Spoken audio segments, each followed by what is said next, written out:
Everybody, good afternoon, commissioners, and to anyone joining us virtually. I am calling, first I will call to order the December 17, 2024 Landmark Preservation Commission. It is 1:00 p.m. for our records. The first thing we do is introduce ourselves to everyone here. My name is Julie Johnson. I'm a Historic Preservation Project Manager, and I was nominated by the community at large. Emily, would you like to start? We're gonna hop in. We're gonna need to pass the Oh, that's fine. microphone around because you're impossible to hear without it. So I will pass that around. You do not have to hold it directly up to your mouth. It picks up pretty good from like this distance. So we'll actually start with Jordan. Hello, I'm George Dennis, retired law enforcement. I was nominated by History Colorado. My name is Chris McGinnis. I am a forensic architect, and I was nominated by the mayor's office. I'm Rusty Brown. I'm an architect, and I was nominated by the AIA. I'm Emily Hazen. I'm a designer and preservationist nominated by City Planning. I'm Graham Johnson. I'm a preservation project manager nominated by the Denver Planning Board. I'm Larry Sykes. I'm an architect nominated by History Colorado. I'm Nick Fusianis. I'm an architect and a developer, and I was nominated by the American Institute of Architects. And I'm Brittany Bryant, Denver Landmark Preservation staff. Great, thank you. I'm sorry, what? Got the restart notice. Okay, all right. Okay, so what should, just a moment, Should everybody. I just restart my computer now? Yeah, so you sharing the screen? Yeah. Done. Yes. Okay, I need to restart my computer for everyone joining us virtually and in person. And once that is done, we'll restart the meeting. A short break, sorry, guys. Okay.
All right, everyone joining us here today in person and virtually. Apologies for that, but when the computer says it's shutting down, it shuts down. So before we get going any further, I will talk to y'all about audio tips for y'all joining us virtually. For better sound quality, we strongly encourage you to download Zoom on your desktop, laptop, tablet, or mobile device. You can click the audio settings to bring up an additional menu. You can add a background noise suppression, test your speaker and microphone, adjust their maximum output volumes. For presenters or public commenters, when it is your turn to speak, to mute or unmute, you can click on the microphone icon at the bottom of your screen. You can expand the menu next to the microphone, which will reveal additional options. You can select your speaker and microphone devices. You can test your microphone and speakers, adjust their maximum output volumes. And if you still have audio challenges, you can always switch to the old-fashioned iPhone for audio. All right, moving on. The first item on our agenda is technically meeting records for, no, it's meeting records for approval, and yet we have none to approve, so we'll go on to the next, which is public comment. This is a public comment period at the beginning, we put it at the beginning of every meeting for comments on historic preservation in general, and this does not include any comments associated with any of the specific projects which are under review on our agenda today. So to speak, if you're joining us virtually and you'd like to make a comment on historic preservation in general, you can click the hand raise button in Zoom. You can dial *9 on your keypad to raise your hand if joining by phone, or you can email landmark@denvergov.org with your name and phone number if you're having difficulty with either hand raise option. Taylor, do we have anybody that online that would like to virtually? Doesn't look like it. Okay. Anybody here in the group joining us in person that would like to make a comment on historic preservation, just in general? Okay, doesn't look like it. All right, let's move on. The consent agenda is our next item the next item that we have. And these are routine design review items which meet the design guidelines and are recommended for commission approval without discussion. Any commission member can request that an item on the consent agenda move to the design review agenda. The chair will announce the consent agenda by address, and the chair will ask any commissioners if there or is there desire to pull anything off of said consent agenda. If anybody wants to, we will put that on the design review agenda for today. The commission members will also need to announce any ex parte or any conflicts of interest. The commission will make a motion and vote. And if your project is approved and you're joining us in person or virtually and your project is approved, you are encouraged, you can leave the meeting if you wish. Of course, you can continue to join us, but if you would like to leave the meeting, that's great. And then just catch up with your staff person that you've been working with after the meeting. Okay, so the first thing is that I get to read this really long consent agenda, so hang with me. 2023-COA-506 at 630 North William Street in the East 7th Avenue District. 2024-COA-993 at 3344 North Newton Street in Packards Hill. 2022-TAXC-101 at 1070 North Mariposa Street in La Alma, Lincoln Park. 2024-TAXC-007 at 2434 North Grove Street in Witter Cofield. 2024-TAXC-202 at 818 32nd Street in the Curtis Park District. 2024-TAXC-013 at 715 North Lafayette Street on East 7th Avenue. 2024-TAXC-018 at 2917 Glenarm Place in Curtis Park. And 2559 Welton Street at the Cousins Building. All right, commissioners, any desire to pull off anything off of the design or off the consent agenda? All right, doesn't look like it. Thank you very much. Do I hear a motion to approve consent agenda as presented? Nick? Madam Chair, that we approve. Madam Chair, I move that we approve the consent agenda as presented. Nick, do I hear a second? Second. All right, all in favor say aye. Aye. Any opposed, nay? All right, the consent agenda as presented has been approved by the commission. Thank you, staff. Now we will move on to public hearings. We have 2 public hearings on our agenda today. Great, thanks. The chair will announce the public hearing agenda by address, and then commission members can announce the ex parte conflicts of interest. Staff will introduce the application and make recommendation. The applicant presentation will be limited, or the staff limited, let's see. The staff presentation is limited to 10 minutes. The applicant presentation is also limited to 10 minutes. Then we'll have a public comment period of 3 minutes per person. Staff can clarify and the commission will deliberate and commission will make a motion and vote. So the first thing that I need to do is call the public hearing in session, correct? All right. We are going to divot a little bit just for a moment from the regular agenda that I just wrote. Because we have a continuance, the motion is a recommended continuance. I wanted to ask the commissioners how you all feel about that. If you feel you have enough information to proceed with the public hearing today.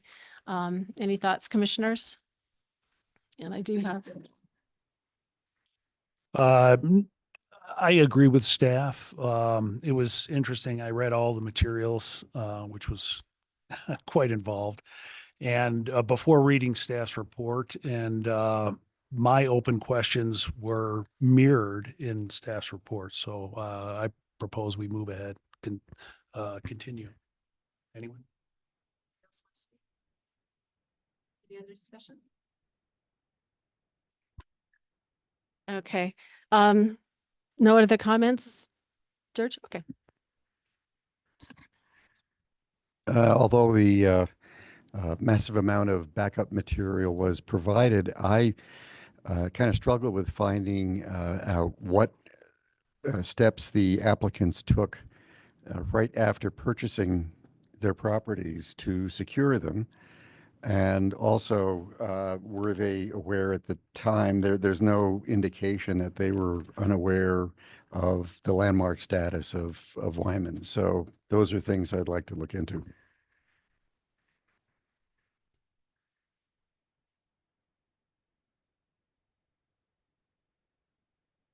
My feeling is that there's an unfortunate reality of the current conditions and ongoing safety issues and the community input that I've heard. I'm sorry. There's an unfortunate reality of the current conditions. You have to speak louder. Okay. Yeah, sorry, I'm trying. Oh, okay. I thought it was for both. Apologies. And that I would say that given we may not consider the self-imposed hardships resulting from failure to maintain the properties, I hope there is further process for those issues, specifically administratively or otherwise in the city. But given the situation, I did find that the submitted documentation demonstrated hardship, so I would vote against continuance. And does it have to be anonymous? No.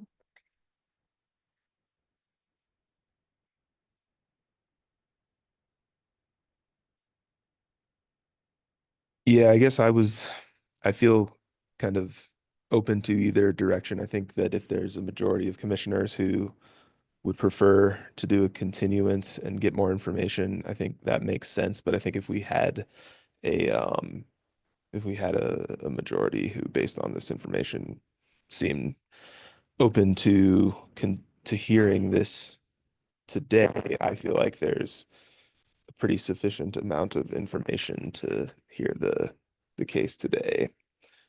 And I'm curious how others feel. So a number of commissioners weren't here when we were given this packet before the meeting today, and this apparently is in reply to the concerns and some of the questions that the staff had. I would personally really like to read through this before we continue to see if we have additional questions after that. I mean, I appreciate that the applicant did everything they could to bring this to us today, but that doesn't give us much time to look at this and to absorb it. I thought that this was the previous submission. I did not realize. Yeah. This was, Know that. oh, okay. This was presented to, yeah, this was I do need everyone to Okay. use the microphone. Oh. when they speak. Uh, Okay. I just was going to say I didn't know that either. And Okay, Emily is also confirming that she was not aware that the information handed out by the applicants today was additional information. yeah, so this came to us just before the meeting today. So does the commission want a moment to think about it, or any other comments, or?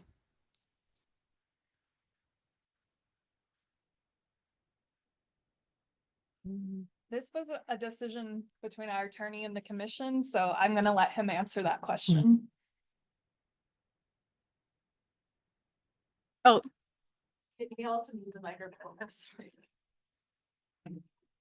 Hi, Adam Hernandez, Assistant City Attorney. I would just like to let the commission know if you are considering a continuation based on the need for additional information, it would behoove the applicant to let them know what that additional information should be.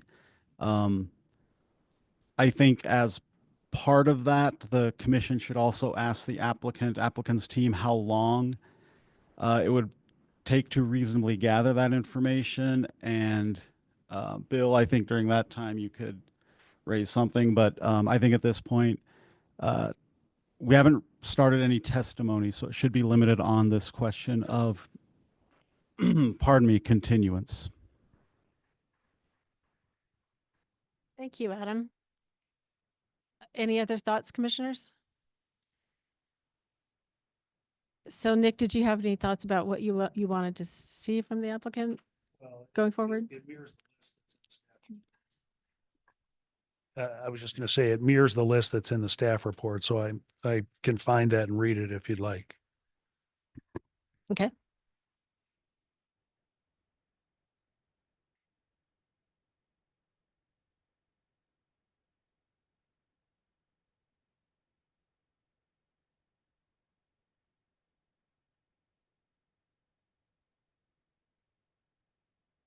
Need me to read them? Yes. It's kind of lengthy. It does, I mean, I will just synopsize by saying staff did a good job of detailing my broad question, and that is financial hardship in the context of the full development and the applicability of that to the claim for hardship. There's like in kind relative to the parcels associated with the historic properties. But more broadly, I would like to see all the financials in the context of the full development. Thanks, Nick. Anybody else? Any other requests? Yeah, one thing that I have a comment on is just kind of going from one option to the other option, and it doesn't seem like there's many other options in between. And I know there's some other historic options as far as, maybe restoring the facade or keeping the facade and developing the back end, and some other maybe options that maybe not aware of, or I wasn't here during the first hearing. So I'd like to understand that a little bit better myself.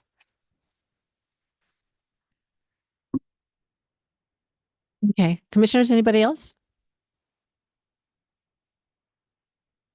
Okay, all right, then, as the Just to please. briefly just address this. Well, yeah, could you give the- your name, please? Yeah, so Bill Kuriagis with Otten Johnson, 950 17th Street, Suite 1600. So my thought would be that it's hard. I understand there's a ton of documents that have been submitted. It's ultimately going to be difficult for you to evaluate exactly kind of what information, if any, is missing without hearing from the public. We have a lot of people here. Our whole team is here. We are, I think some of that discussion may address some outstanding questions or concerns if there is any.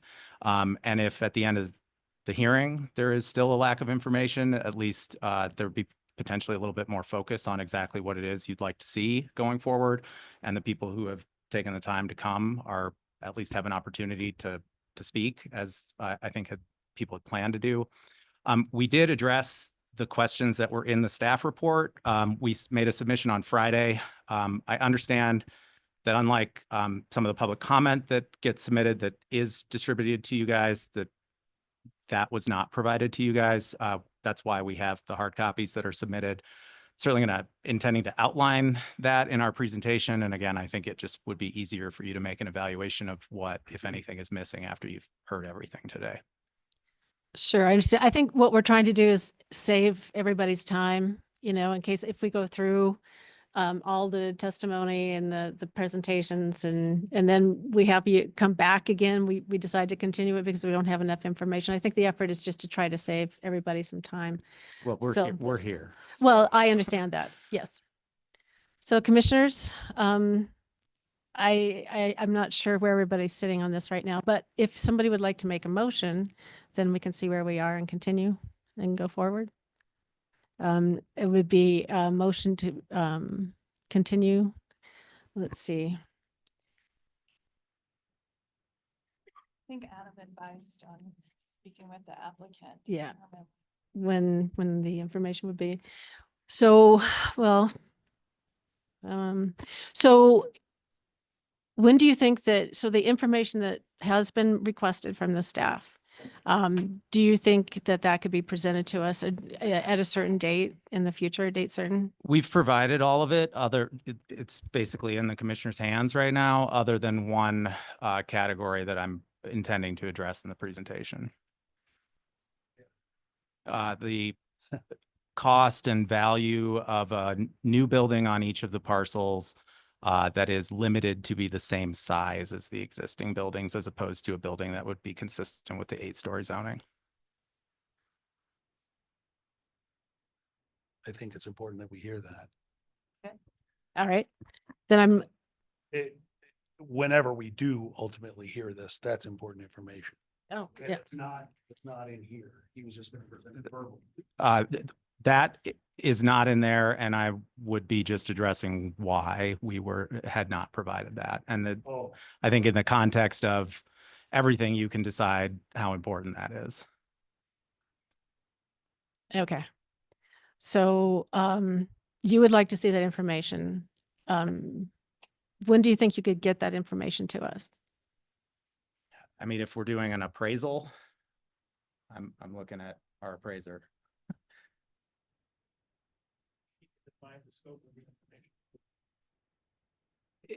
And again, I think this might be an area where if we are able to present, there could be some kind of questions and direction from the commission on exactly, if there's any details on that scope or questions that are related to it, if we're having to back into. What are your thoughts, Brittany?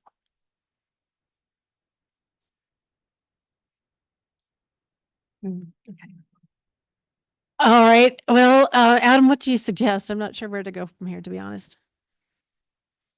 Is a month enough? Is 2 months enough to get that piece of business done?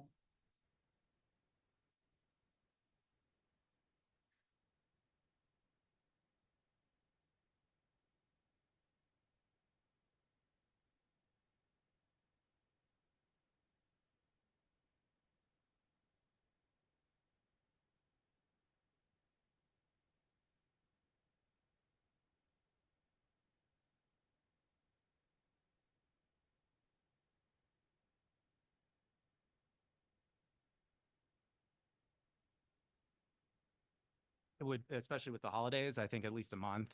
I mean, part of the concern that we have is there's, I think, some urgency here. There's sort of outstanding notices of violation. So, I mean, it's certainly our desire, I think, to put as much information in front of you now so that we can have as clear of a picture as to what, if anything, is necessary to be addressed going forward.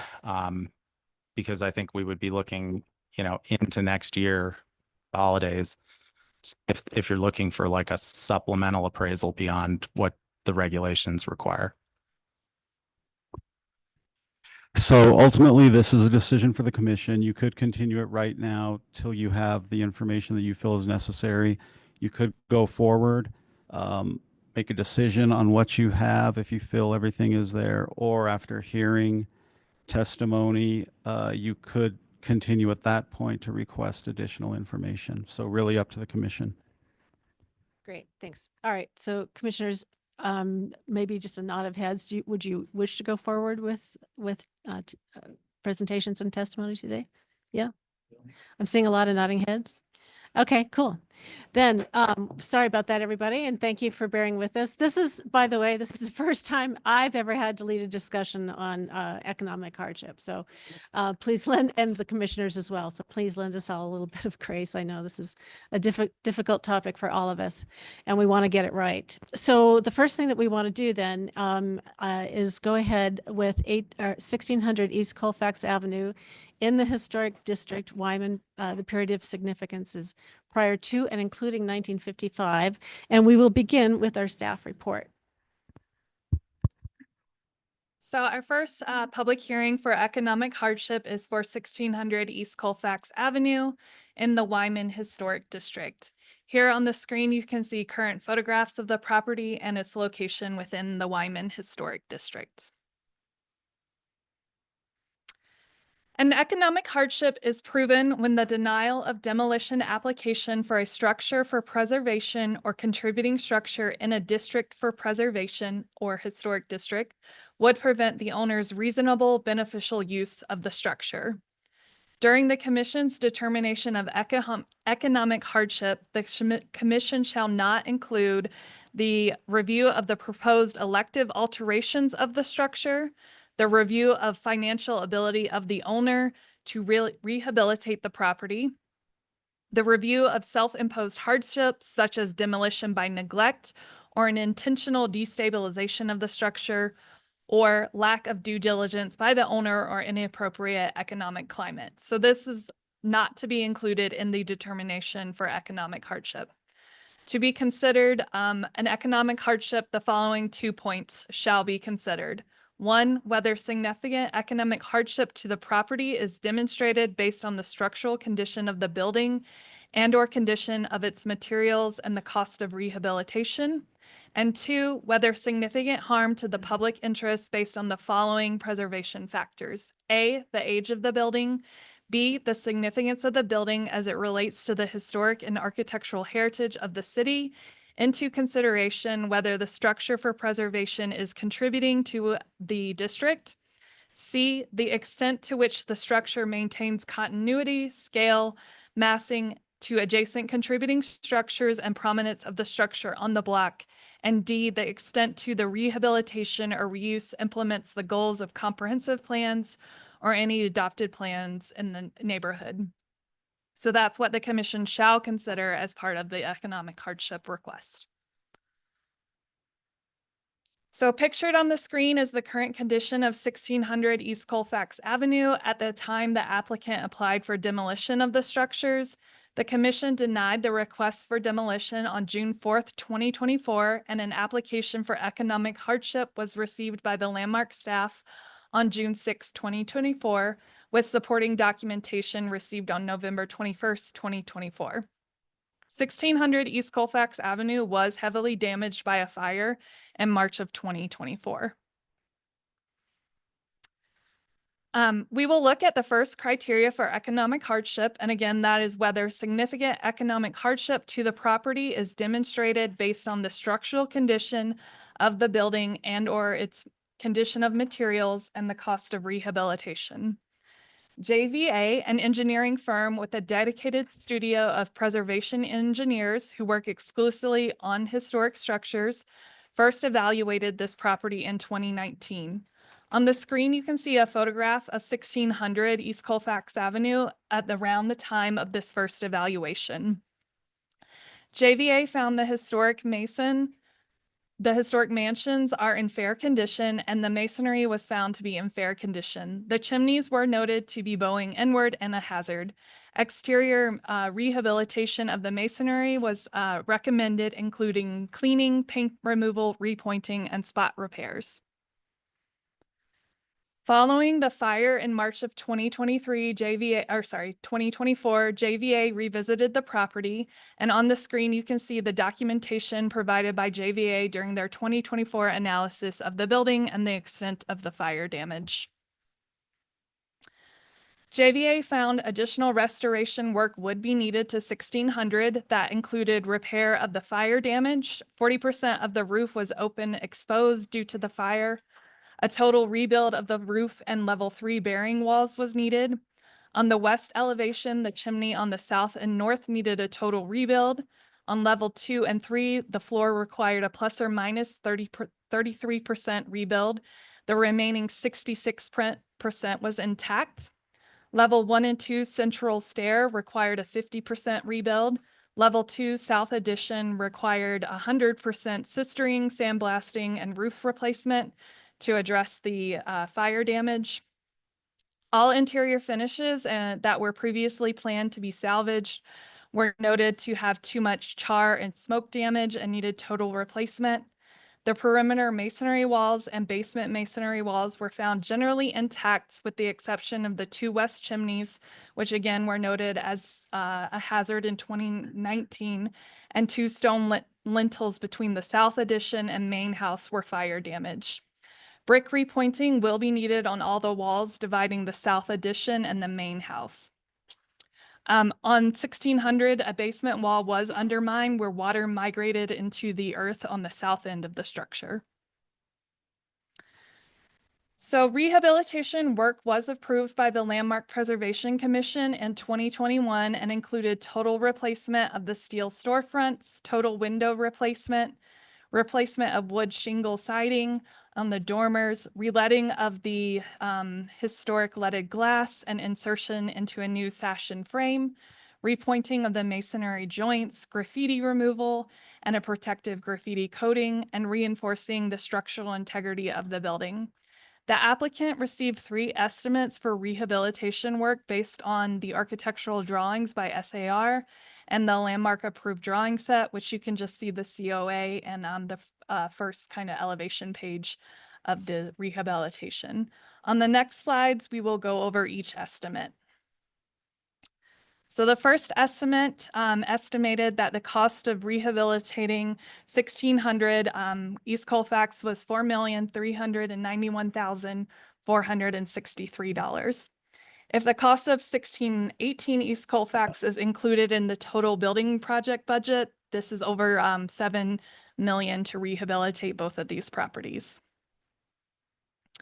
Estimate 2 by J.H. Phipps estimated that the post-fire rehabilitation cost of 1600 East Colfax as $4,004,988.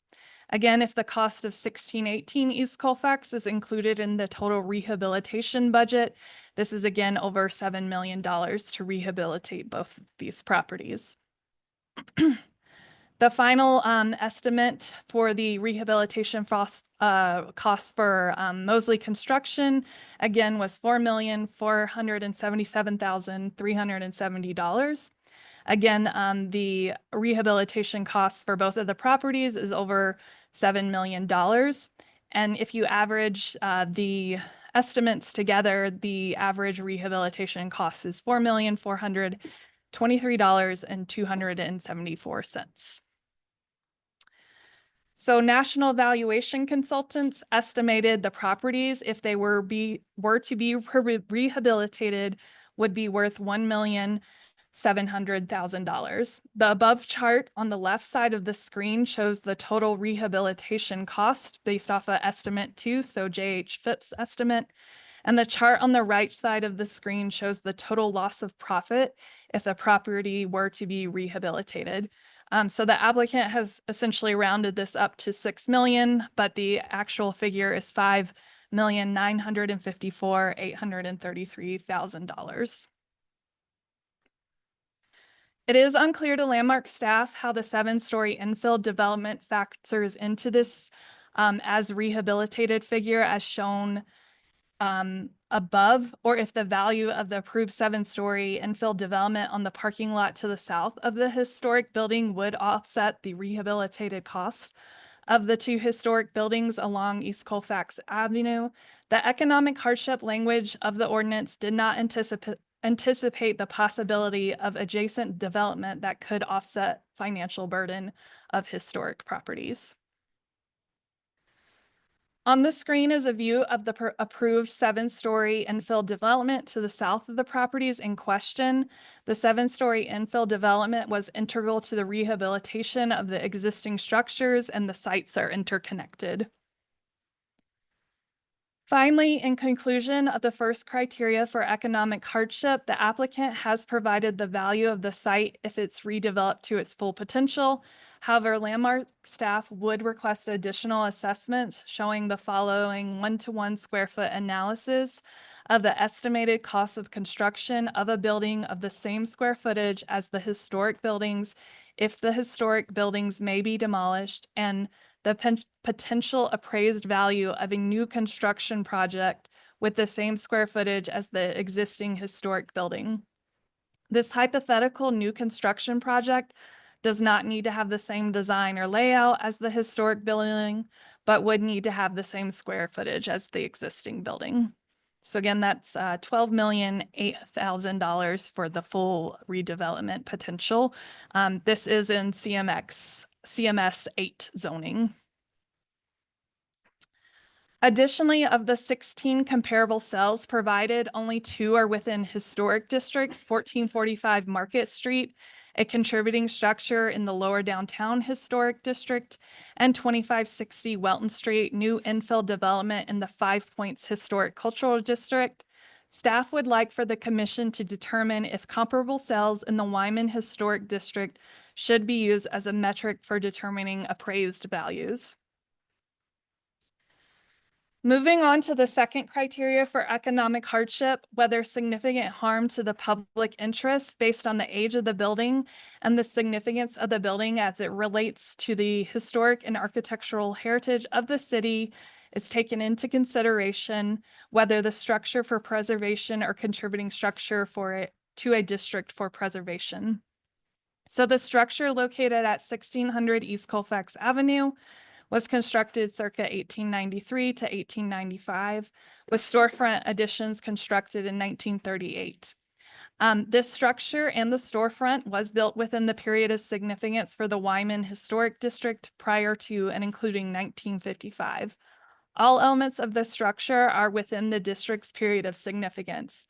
Storefront additions have gained historical significance as the district evolved and represents the change that occurred in the Cheeseman Park neighborhood. In the late 1800s, with Denver's population booming, the Cheeseman Park neighborhood along East Colfax Avenue emerged as an attractive residential area and gateway into downtown Denver due to the advent of the cable car. With traffic increasing in the early 1900s, developers began to push for this portion of East Colfax corridor to become increasingly commercial. After 1905, no new single-family residents were built on East Colfax Avenue between Broadway and Garfield Street. In 1925, the city of Denver adopted one of its earliest zoning codes that primarily identified East Colfax Avenue as a commercial corridor, and the city's first master plan described East Colfax as formerly a principal residential street, now in large part zoned for business and the principal artery through the Capitol Hill apartment district. With the new zonings, the streets were widened and many of the residential properties along the avenue lost their trees and front lawns. 1600 and 1618 East Colfax Avenue are representational of the district's shift from a residential area to a commercial corridor. Those buildings were originally large corner mansions with primary frontage along East Colfax. Over time, commercial storefronts were added to the buildings.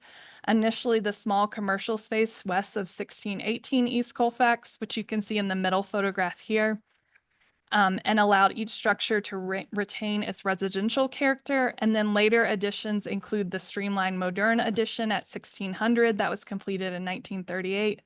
And finally, a full commercial storefront to 1618, which was completed in the 1950s. The two mansions with commercial storefronts are two of three properties along the East Colfax Avenue that represent a transition from large mansions with lawns along with a residential avenue that was a residential avenue to a commercial corridor with storefronts with added at the property line. The structure is identified as a contributing structure on the map submitted as part of the Wyman Historic District designation application shown on the left side of the screen. This map shows contributing buildings in red, significant buildings in dark purple, potentially contributing buildings in yellow, and non-contributing buildings in gray. 1600 East Colfax is shown in red on this map. On the right side of the screen is an excerpt from the building profiles in the Wyman Historic District designation application materials. The condition of 1600 East Colfax remained relatively intact until the fire in March of 2024.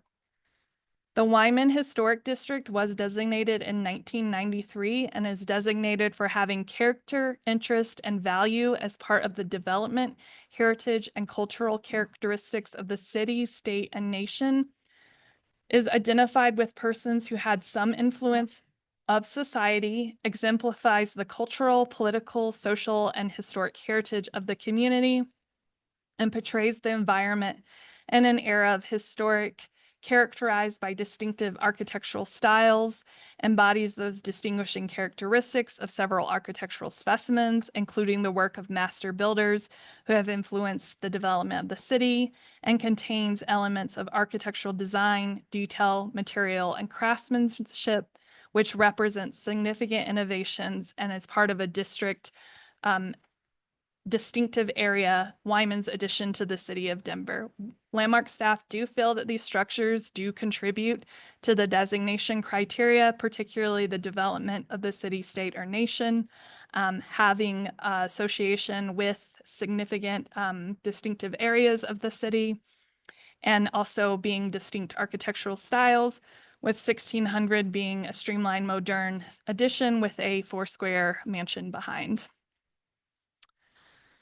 So 1600 East Colfax is a prominent structure on the block, moving on to criteria C, the extent of which the structure maintains continuity, scale, and massing of adjacent contributing structures and prominence of the structure within the block. It is located at the terminus of Park Avenue and is a corner property. It is the most prominent of the 3 historic mansions in the district that have storefront additions along Colfax Avenue. The streamlined modern addition is the most architecturally intact storefront addition of the 3 mansions within the district for preservation. Minimal changes have occurred to the property since the designation of the district. A significant amount of change has occurred to properties along the East Colfax corridor that are not within the Wyman Historic District. Adjacent properties include gas stations, fast food restaurants, and low-scale commercial development. East Colfax has a number of mansions with storefront additions that are not earmarked for preservation and could potentially be demolished. If the property at 1600 East Colfax were to be demolished, that would leave either 1 or 2 of these transitional properties in the district for preservation. So on the screen, I have the 3 properties within the Wyman Historic District that are historically mansions with storefront additions. The 2 properties in question today, 1600 East Colfax, 1618 East Colfax Avenue, and then finally 2220 East Colfax Avenue. And finally, to end on criteria D, the extent to which the rehabilitation or reuse implements the goals of comprehensive plans or any adopted neighborhood plans. So plans applicable to these properties include Comp Plan 2040, Blueprint Denver, and the East Area Central Plan. Comp Plan 2040 was adopted in May 2019 and is a 20-year vision for Denver and its people. 6 elements that make up the Comprehensive Plan 2040 are 1, a city that is equitable, affordable, and inclusive. 2, a Denver made up of strong and authentic neighborhoods. 3, well-connected, safe, and accessible places that are easy to get to, no matter how we want to travel. 4, a vibrant community that is economically diverse and vibrant. 5, while being environmentally resilient in the face of climate change. And 6, we want healthy and active city with access to the type of amenities that make experiences that make Denver uniquely Denver. Blueprint Denver is a citywide land use and transportation plan that was first adopted in 2002 and updated in 2019. Blueprint Denver's 10 goals for a growing and inclusive city are: 1, serve all Denver residents with diverse range of affordable housing options and quality employment opportunities throughout the city. 2, ensure all Denver residents have safe and convenient and affordable access to basic services and a variety of amenities. 3, develop safe, high-quality mobility options that prioritize walking, rolling, and biking and transit and connected people of all ages and abilities to their daily needs. 4, support welcoming business environment and growth of the employment centers around the city to promote work and educational opportunities for all residents. 5, focus on higher intensity growth and walkable mixed-use centers along transit priority streets. 6, enhance the overall character and sense of place of neighborhoods through all stages of development and reinvestment. 7, foster great urban design and the creating of authentic places through integrated streets, public spaces, and private property. 8, promote enduring and compatible design that responds to the evolving community while embracing historic assets and cultural heritage. 9, guide growth to maintain connections to the outdoors, respond to climate change, and protect our environment and natural resources. And 10, promote a healthy community with equitable access to healthy living for all residents. Policy 2 and the general recommendations support goals 3 and 5, which encourage development in transit-rich areas and redevelopment of surface parking. Policy 2, item E, states, in historic areas, balance efficiency with preservation through strategies that encourage the reuse of structures. Policy 8 and the general recommendations support goal 9 and 10, which states, consider new regulations that required demolish structures of a certain threshold to salvage or reuse building materials. Policy 2 under design quality and preservation supports goals 6, 7, and 8 that states, continue the city's commitment to existing historic structures and landmarks and use historic designation to preserve the character of an individual structure or district where there is historic, architectural, cultural, and/or geographic significance. Policy 3 under design quality and preservation supports goals 5, 6, 7, and 8, which encourage the identification and importance of mixed-use historic structures and encourages their continued use for adaptive reuse. Policy 6 under design quality and preservation supports goals 6, 7, and 8, which encourages creating new regulations that encourage the reuse of existing buildings. This could include requirements to salvage or reuse building materials after the structure is demolished, or allowing flexibility in use or density when an existing structure is reused and maintained. Blueprint Denver does identify these properties as being located along a community corridor, defined as typically a balance of either residential and employment, residential and dining, shopping, or employment, dining, and shopping uses. Buildings have distinctly linear orientation along the street with narrow setbacks. Building scale and footprints along community corridors are typically mid to large scale, with highest intensity at mobility hubs. Scale will be dependent upon the context and surrounding character. Staff do feel that the existing buildings do reinforce the existing Blueprint Denver. Finally, the East Central Neighborhood Plan area is comprised of Capitol Hill, Cheeseman Park, City Park West, Congress Park, and North Cap Hill neighborhoods. During the planning effort, community members identified adaptive reuse as an important piece of their community vision and priorities, particularly for older commercial buildings along East Colfax. Rehabilitation and reuse of 1600 Colfax Avenue would reinforce Comp Plan 2040, Blueprint goals, and the East Central Neighborhood Plan to continue the city's commitment to existing historic structures, preservation and reuse of existing historic fabric, retaining embodied energy and support mixed-use development along a commercial transit corridor. Vision elements and goals of all adopted city plans for affordable housing, transportation, and infill development should not overshadow preservation and all vision elements that are identified in Comp Plan 2040, Blueprint, Denver, and East Area Central Plan. These must be balanced with the preservation of contributing buildings and individual Denver landmarks.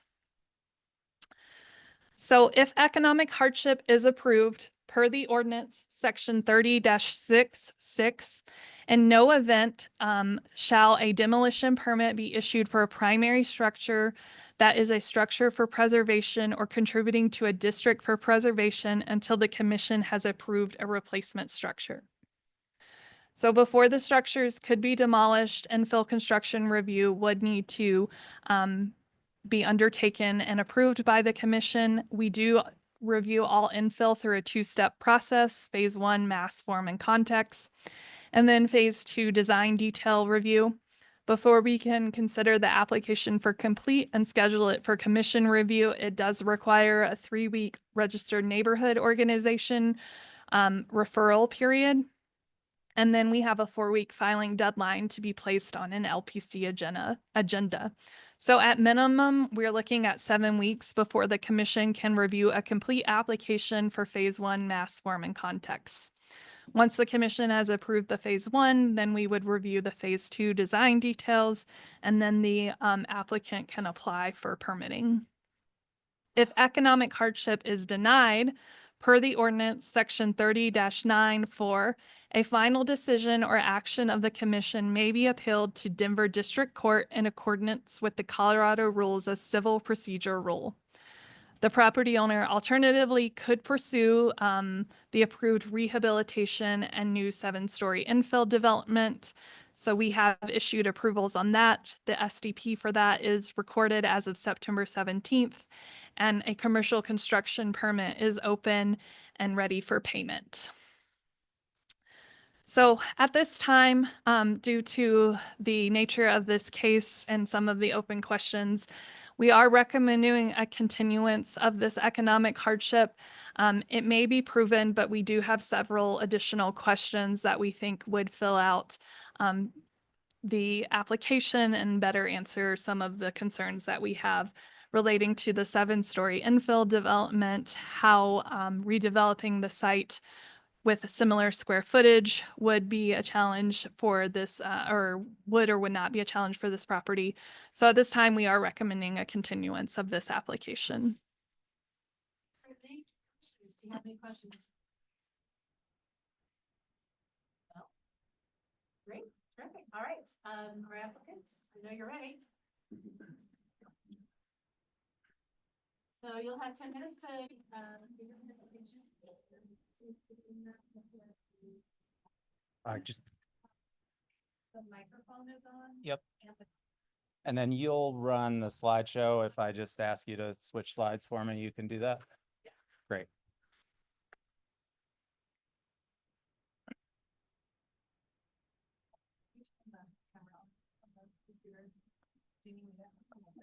No, I think I got it.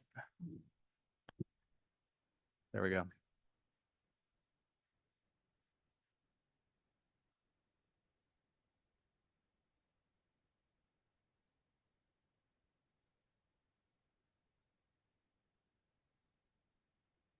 I'm gonna run my own clock too, so.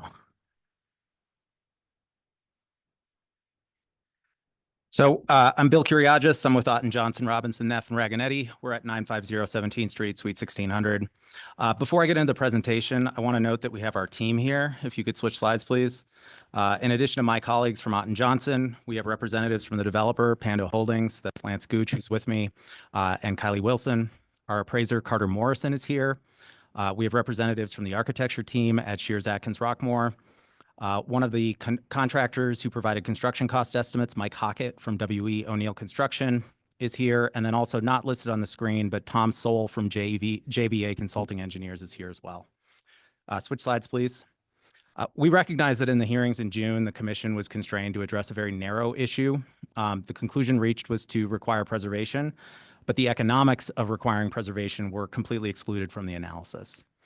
We've now put the economics squarely before you by filing the appeals that we filed and submitted materials that demonstrate that it would cost far more for the property owner to rehabilitate these properties than the resulting properties after rehabilitation would be worth.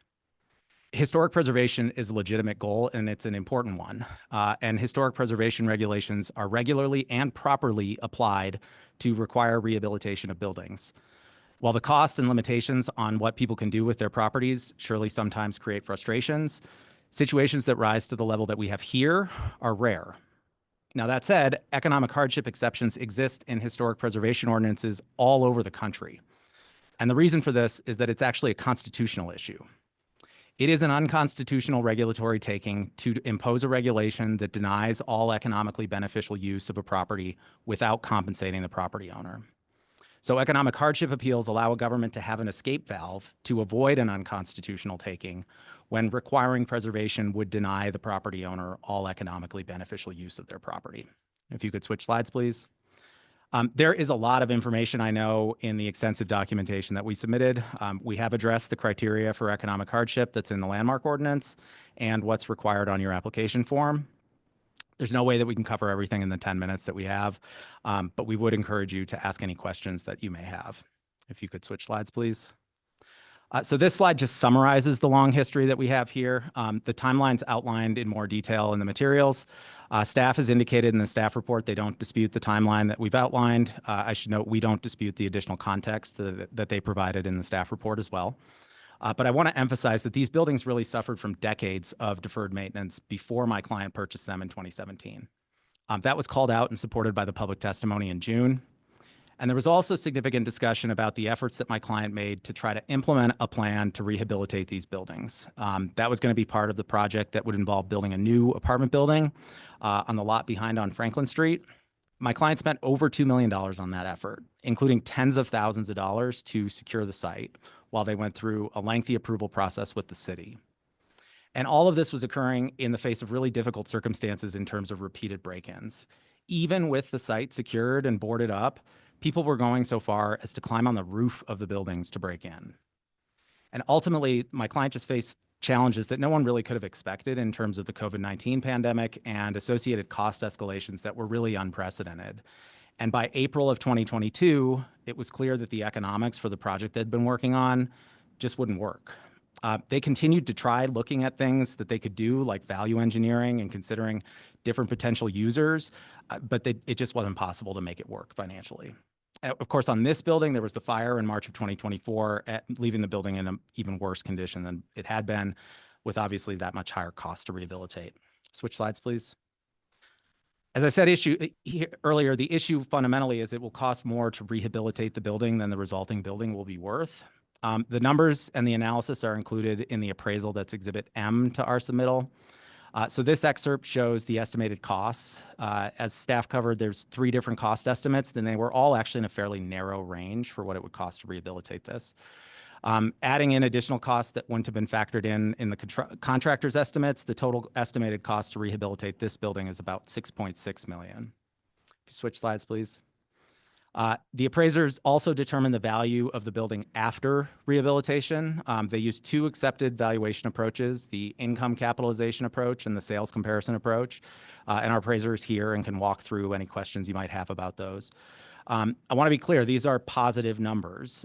If this building were rehabilitated today, it would have value, it would generate rents, income. If it were sold, someone would buy it. The problem is it would just cost so much more to get it to that point than that value. Switch slides, please. So this slide just summarizes those economics, showing that requiring rehabilitation would impose a loss appraised at $6 million on my client, which would be an unconstitutional imposition. Switch slides, please. Now, in contrast, it can be profitable to do a redevelopment of this site following demolition. Your application form specifically requires an analysis of the value of the property following demolition and construction of a new structure in compliance with the design guidelines and the zoning code. So the numbers here address the cost and value of a building that would be just within the footprint of the 1600 property. So it's an apples to apples comparison. And it's consistent with the design guidelines and zoning. It would be 8 stories, about 31,000 square feet altogether, and it would be profitable. So yes, there is a cost associated with redevelopment as well, but those are costs that would allow economically beneficial use of the property. The staff report noted that staff was interested in an additional assessment that would show the cost and the value for a new building of the same square footage as the historic building. So that would be on this one about 3,100 square feet. So that's about 10% of the size of what the zoning would allow. We don't really understand the basis for that as a comparison point.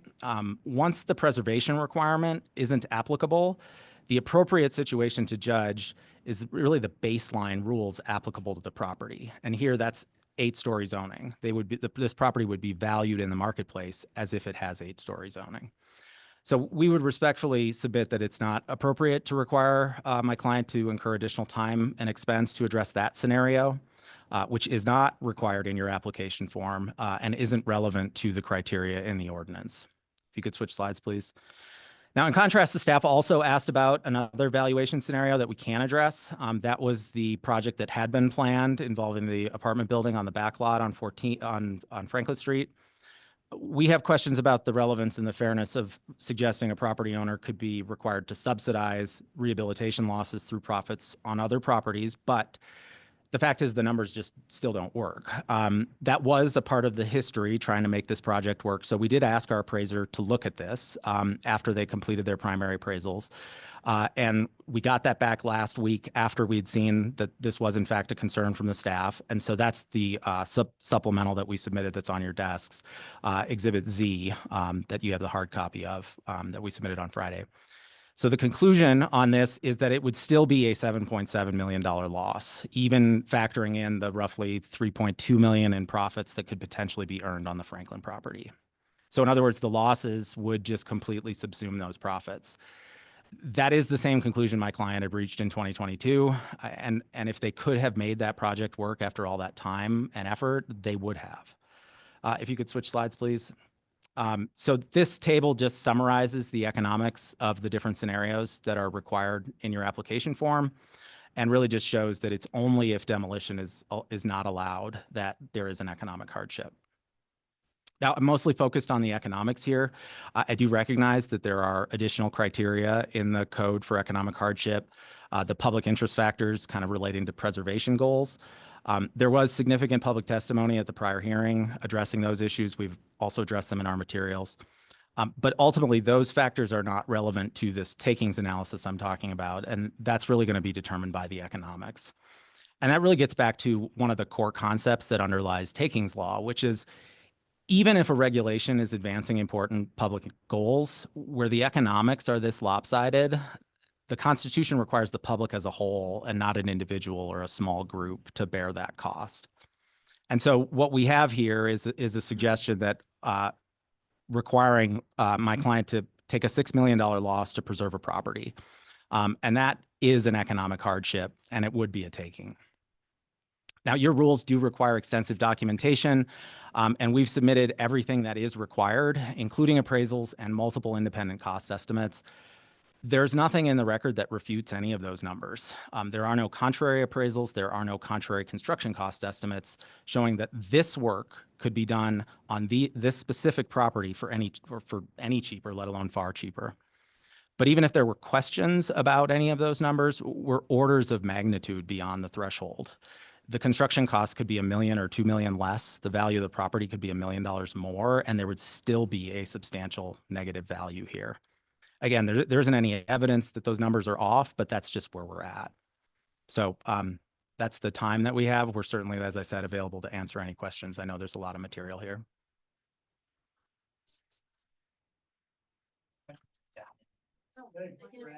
We're gonna have to, sorry.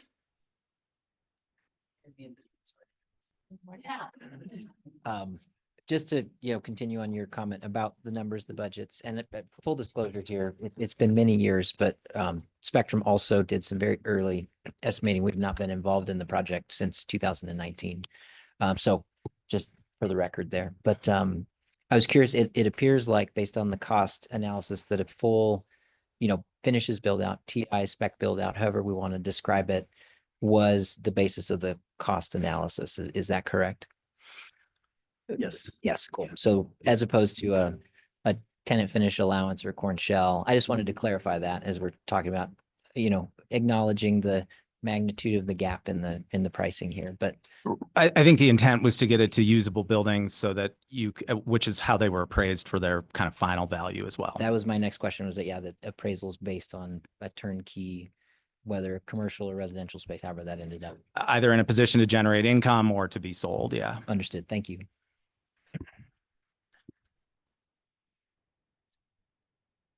Just for my edification, you present the $7 or $8 million figure to restore the fire damaged buildings. What was your cost to renovate those buildings within the broader development, but that you couldn't underwrite in 2022 that you had mentioned? I don't know if that was in our materials or anything that was discussed, but I was just interested. What the delta would be between the fire damage and what you were going to have to do before to make it whole. So, and this is Lance Gooch with Panda Holdings, 568 Fillmore Street. We assumed $1 million of fire damage. The cost of that would be, but that again, that was a complete allowance until we could get in and further study that. So I'm sorry. So your costs were already 6 million to renovate those two buildings? Yes. Before the fire? yes, Got it. yes. Thank you. Commissioners, anybody else? Question for the applicants? All right, gentlemen, thank you. It looks like we have no more questions for you at this time. Thanks very much. All right, then next we will go into public comments. All right, so here's the process for the public hearings.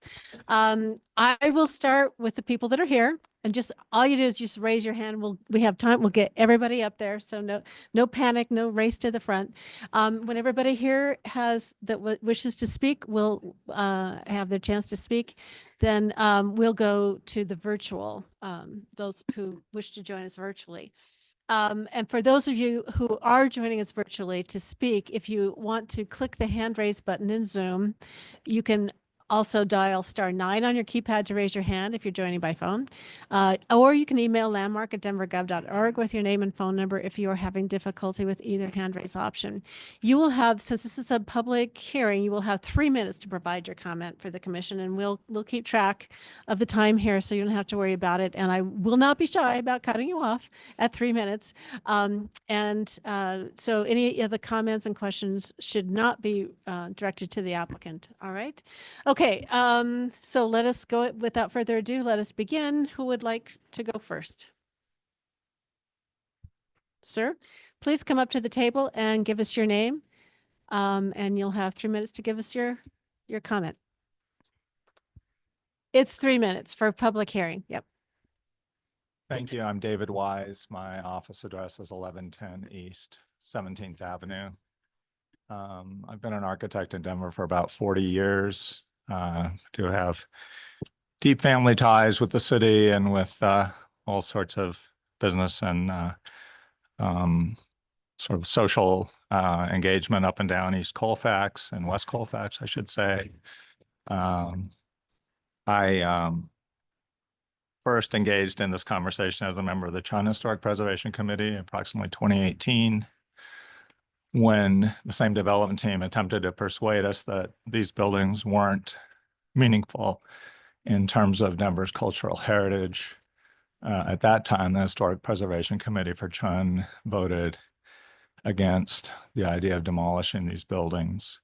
And so that was before the fire, it was before COVID. This is yet another step in a very long discussion based on similar premises. I have been a project architect on significant adaptive reuse projects, including the residences at Newsteaders, 16th and Stout, and the very early Edbrook Lofts project in Lower Downtown. I've worked on 3 Jacques Benedict homes. I'm no stranger to construction or the incredibly challenging work of transforming these buildings in a profitable way. My opinion is there's a factor of 2 to 3, exaggerating the cost of bringing these buildings to a leasable state. I don't know why they wouldn't be developed as renovated plus tenant finish. Would make perfect sense to me. My experience with retail in Newstedter's building was once they got the right tenants, it was a tremendous boon to that mixed residential and commercial project. Not that it's easy to land a national tenant, but once you do it, the rules of the game are dramatically different. At any rate, I do feel that a significant part of the community spoke when the district was created. And along with other people who've been involved in preservation, and I've taught historic preservation at the graduate level. I was also chair of the urban design committee for Coors Field, where we saved the building with the Sandlot Brewery in it. We were ridiculed by the consultants from St. Louis, but the building is still standing. I just believe it's worth fighting for. I believe it will be a loss felt on a daily basis for many of us who really feel Colfax may finally be on its way back up. The BRT is coming. I believe the Denver economy is strong and getting Sir, your 3 stronger. minutes is up. I'm so sorry. Thank you. Thank you. All right, next. Sir.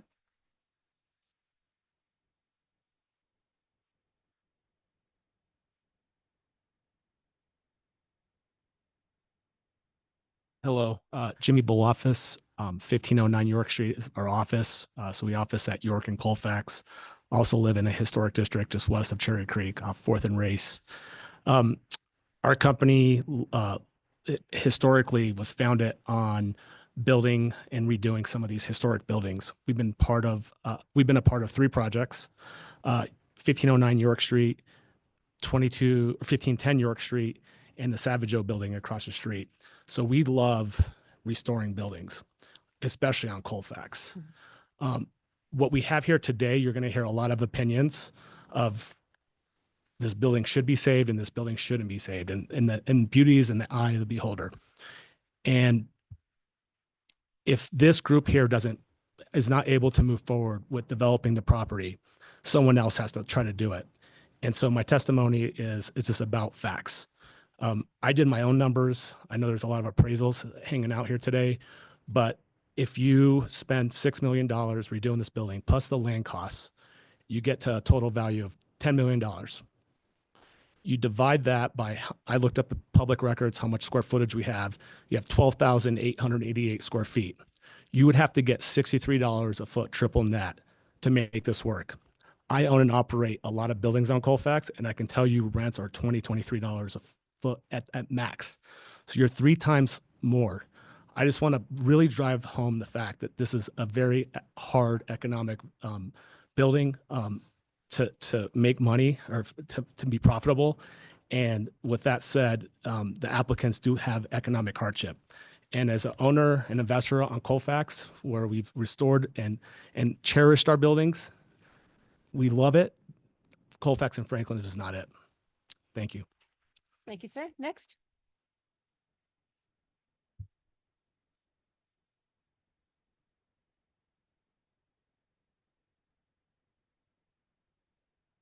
Okay, please give us your name and you'll have 3 minutes to Thank you. make your comment. Hi, I'm Barb Paul. I live at 2111 South Fillmore Street in a newly designated historic district, which I'm very proud of. And I'm here today representing Historic Denver, where I serve on the board, and I'm chair of the Preservation and Policy Committee.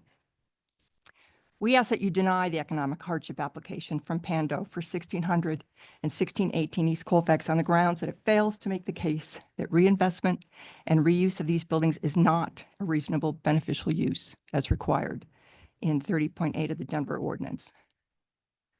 While Mr. Raganetti's letter says the applicant is not complaining about being deprived of the ability to pursue the highest and best use of these properties, that is exactly what the application sets out to do. The case for hardship is based on the amount the applicant will lose if the buildings are not demolished and the site redeveloped with an 8-story apartment building. In 1978, the U.S. Supreme Court ruled that New York City Landmarks Commission's denial of Penn Central's proposal to build an office tower on top of Grand Central Station was not a taking, since the railroad could continue using the building for its present use, whose return was reasonable. Thus, the ruling by the New York City Landmark Commission did not interfere with the railroad's reasonable investment-backed expectations for the property. In 2017, Pando Holdings purchased 1600 and 1618 East Colfax, knowing the properties were within the Wyman Historic District and therefore protected from demolition. The original project was to restore the two houses, as we just heard, and build a new structure in the parking lot behind them. Since then, construction, labor, and interest expenses have gone up. But this is true for new construction as it is for rehabilitation. But the cost to rehab historically designated property can be written down through the use of federal and state historic tax credits, which I do not believe were part of this assessment. And because of the fire at 1600 East Colfax, Pando may actually be able to use the federal credits on new construction within the walls of the old building, as was done in the Masonic building after the 1984 fire, which ruined all of it except those 3 historic masonry walls. Would this result in a property worth $12 million? No. But it doesn't have to, because the Constitution only requires an owner receive a reasonable return on their individual investment. And without demolition, this historic district would remain intact. Thank you. Thank you. Next. Yes.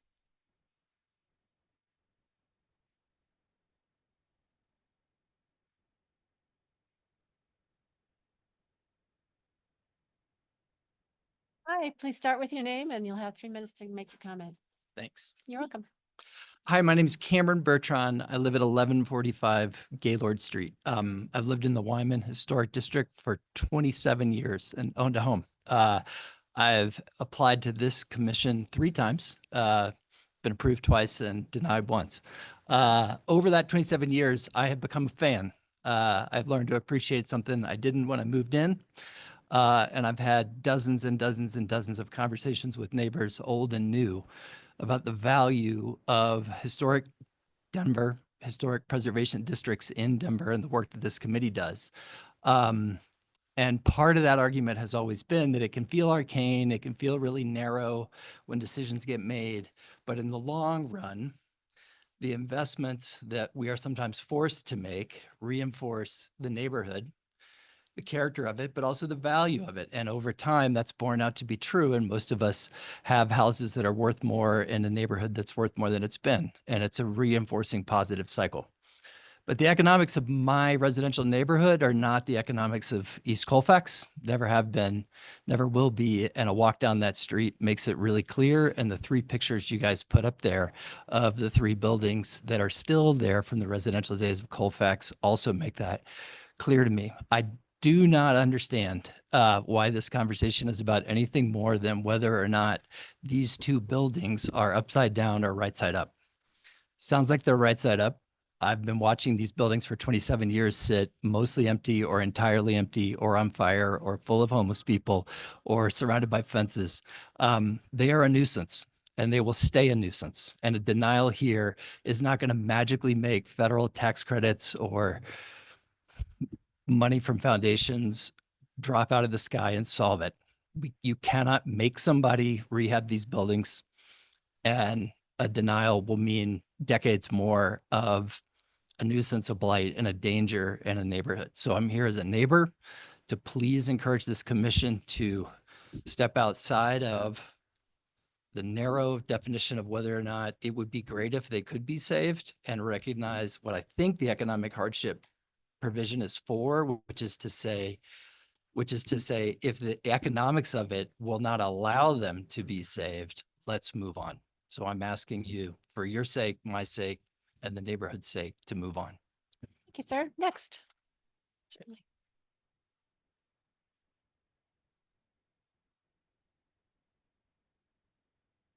Hi, you'll have 3 minutes and please begin with your name. Hello, I'm Bethany Gravel, and I am a longtime resident at 1650 Fillmore Street. I walk and I patronize businesses along this stretch of Colfax daily. I consider myself to be a strong supporter of historic preservation efforts in Denver, However, I'm here today to express my support for the economic hardship applications for 1600 and 1618 East Colfax. I agree that these buildings are a nuisance, and I believe the applicant has demonstrated a strong case for economic hardship, given the cost of rehabilitating these structures in their current condition. I understand that you are charged with determining whether there will be a significant public harm if these buildings were to come down, and I believe the community is clearly telling you otherwise. If economic hardship is denied and these buildings remain vacant, the neighborhoods along Colfax will be harmed. I hope you'll support the applicant's economic hardship application, and I thank you very much for your consideration and service to our city. Thank you. Next, please.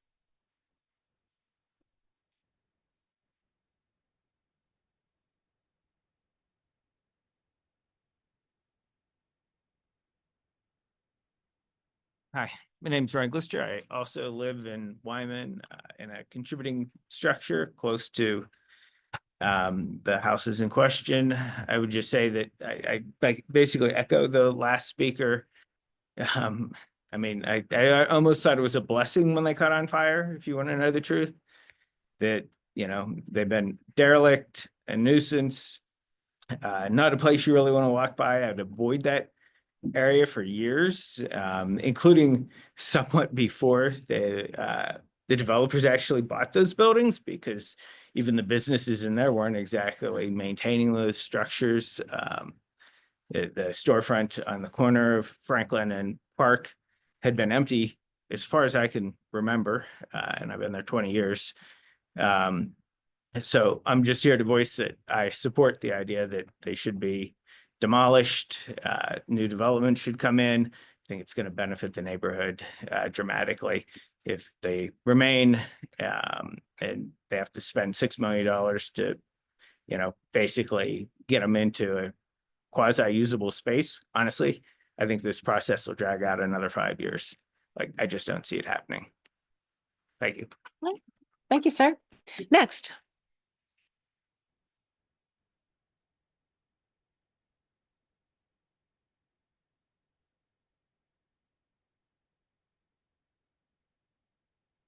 I'm Robert Weber. I live at 1045 Humboldt Street in the Cheeseman Park neighborhood, actually on Humboldt Island, and I've lived in Denver since '02. So I'm a huge fan of historic preservation. Actually, did an addition years ago that was granted by this commission, and you know, it's really my opinion that you should grant the permit for demolition.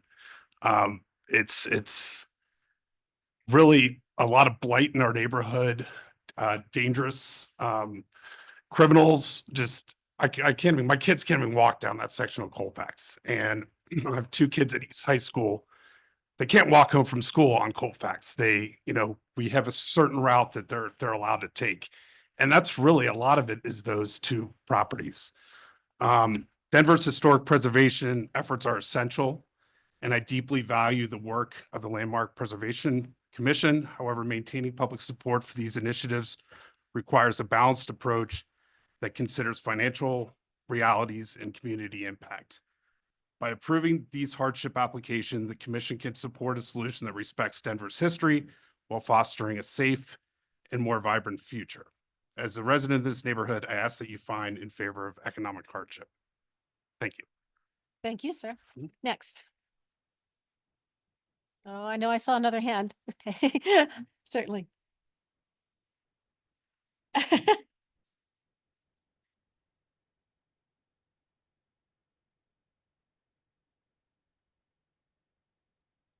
Hello, good afternoon. My name is Andy Baldiga, 1540 Race Street.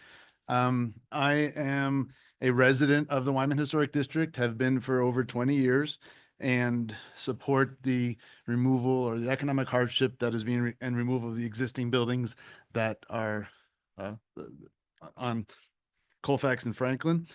The existing buildings are an economic hardship on the neighborhood. They are bringing down the values of the adjacent properties. Anything that happens to those will improve the neighborhood. So one thing that, you know, the proposal that's out there right now is quite an improvement and quite in line with what the city is investing in front of these buildings. There's hundreds of millions of dollars being invested in the front of these buildings through the BRT project. Excuse me. Earlier was mentioned that trees and sidewalks were removed when Colfax was widened. Some of those trees and sidewalks are being reintroduced through the BRT project. And this is a prime corner where a station will exist. The Wyman Historic District is huge, or is very large, maybe I should say. And a lot of it is very similar in housing and sort of lower density buildings. The area along Colfax is one of the areas that allows the city and the neighborhood to actually see some vertical development and introduce what was mentioned earlier, apartments or other retail, which is in line with the plan that the East Central Area Plan and our neighborhood put together back in 2019. I think in summary, getting rid of these buildings and letting the demolition occur will lead us towards a future that will improve the overall economic stability of the entire area and add economic funds through tax assessments and other just overall property values going forward. Thank you. Thank you, sir.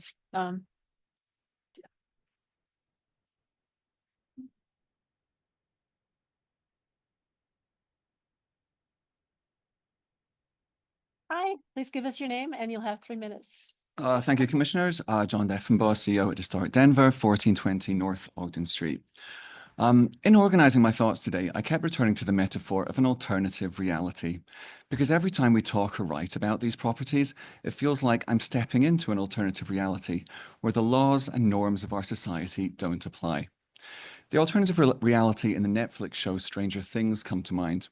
However, while these properties certainly look like something out of the Upside Down, the journey that's brought us here is absolutely not science fictional.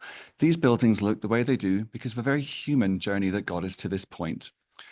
I then remembered the headline from the Denver Post article a few months ago that called these buildings Frankenstein mansions, and that felt quite appropriate. In Shelley's 1818 novel, Frankenstein embarks on an ambitious journey to create life, but he fails to take responsibility for nurturing or supporting his creation. Over time, his neglect leads to tragic consequences. Likewise, historic properties require ongoing stewardship to ensure their potential is realized. Without such attention, the situation can evolve into one that feels overwhelming and insurmountable, and that is where we are right now. Putting metaphors aside and stepping back into our society's realities, norms, and laws, the journey that got us to this point is very well documented and entirely predictable. Whether we like it or not, whether it's convenient for us or not, these are legally protected historic buildings. They've been that way for 30 years. The owner was fully aware of that status when they purchased the buildings because it's noted in the deeds. The rehabilitation costs described in the application are hugely excessive, and the reasons why we believe that from our extensive experience in administering over $3.5 million of building preservation funds over the past 4 years is noted in our letter. The financial analysis doesn't take into account any funding from the Denver Urban Renewal Authority, from state or federal tax credits. Furthermore, there's no indication in the structural report that these buildings need to be demolished on structural grounds alone. The outcome of this case has potential to generate significant and tragic consequences for building preservation, calling into question the ordinances that protect historic buildings and districts across the country, and creating a playbook for developers that could have significant and detrimental implications to the built environment in which we live. Should this application be approved, we believe that this will be a precedent and will create a viable pathway towards demolition that will result in the loss of many more legally protected buildings across our city and country. Insufficient evidence has been provided to justify demolition, and we strongly urge the Commission to deny this application. We ask the owners to accept the reality and legal framework of our society and move forward with an adaptive reuse project as a matter of urgency. Please do not approve this. Please do not continue it. There is Thank you, not sir. enough time. Thank you, sir. Next, please.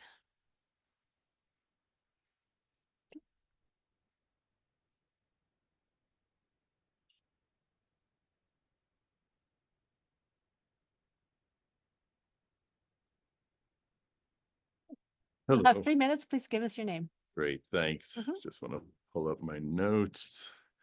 All right, my name is Frank Locantore. I'm the Executive Director of the Colfax Ave Business Improvement District, which is about a 1.5 mile stretch of Colfax that starts right around the state capitol, historic building, and travels eastward towards to Josephine Street to the Carla Madison Rec Center, future historic building potentially, and the business improvement district comprises of over 200 businesses within our district, over 180 of them on Colfax proper. Excuse me. And we were founded in 1989 and are just a few years older than the Wyman Historic District. But unlike the Wyman Historic District, we're governed by a volunteer board of directors, much like yourselves, that set out the agenda and at our December board meeting voted unanimously to support the application for demolition, and that should be in your packet. Our businesses each year contribute about $7.5 million to the city through sales tax revenues. And when we were here at the June meeting, that was a meeting where you had a very clear question in front of you. Are these buildings contributing structures within the Wyman Historic District? And it's a remarkably simple answer. And you came to that, and they're contributing structures in the Wyman Historic District. Similarly, today, it's a very straightforward question. Is there economic hardship as a result of the condition of these buildings? And again, I would say that it has a remarkably similarly simple answer as presented through the estimates, the 3 various estimates that you saw and that are in your packet. Yes, it's very clearly has an economic hardship as part of it. I would also, not that it's part of your consideration, but it's folks like myself in a business improvement district that look at the ecosystem of the area, and the ecosystem of the area it includes a number of businesses in the area that are impacted by the condition of these properties, including the former Burger King right next door, owned by a different property owner who has had difficulty. It's been impossible for them to lease or sell that property because nobody wants to be next to the current buildings at 16 and 1618. Sir, your Thank you time's very up. much. Oh, well done. All right. Anybody else? Why, thank you. It's 2:38 p.m. apparently, according to my English speaking Siri. Sorry about that. Do we have people joining us online who would like to speak? We have one. Thanks, everybody. By the way, thank you very much.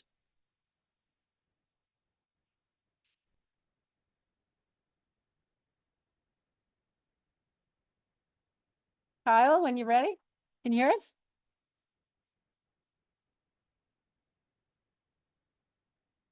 Can you hear me? Yes. Hi, Kyle. Please give us your full name and you'll have 3 minutes to make your comment. Okay, sorry, it went to full screen. 1 second. Sorry, I'm trying to pull up what I was going to read. If I can restart my time. My name is Kyle Plummer. I live on 1441 North Humboldt Street. I have a balcony that overlooks this property, and I appreciate Frank speaking from the BID. I would like the commissioners to note the addresses that people spoke from, because I think the majority of people that live near this property overwhelmingly spoke in favor of demolition. And that's because the public that is nearby this property has been impacted, whether that be building or business owners or residents or property owners. And I think that also includes the Wyman Historic District. And the Wyman Historic District and the Landmark Commission seeks to preserve these properties. And your goal is to aid these owners. And this property specifically is, you know, increasing crime in the area and reducing the availability of equity for nearby residents. I would also like to speak on the, there was mention of building a similar building if this one were to be demolished. I think a 8-story building would more align with BRT and the goals for housing for Denver and mass transit. So that's my comment, and I'm in favor of demolition and support these developers. I think the commission needs to move to get something done with these properties. Thank you. Kyle, thank you. All right, next. Got somebody online that would like to. Okay.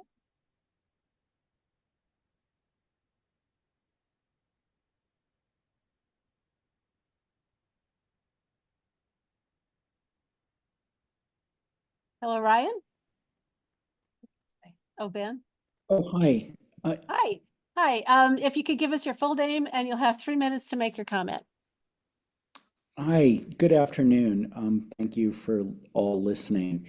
I'm Van Scholes. I live at 1447 Gilpin Street, which is also a historic landmark Queen Anne Victorian that was built in 1889 that I've renovated and lived in for 23 years adjacent to these properties.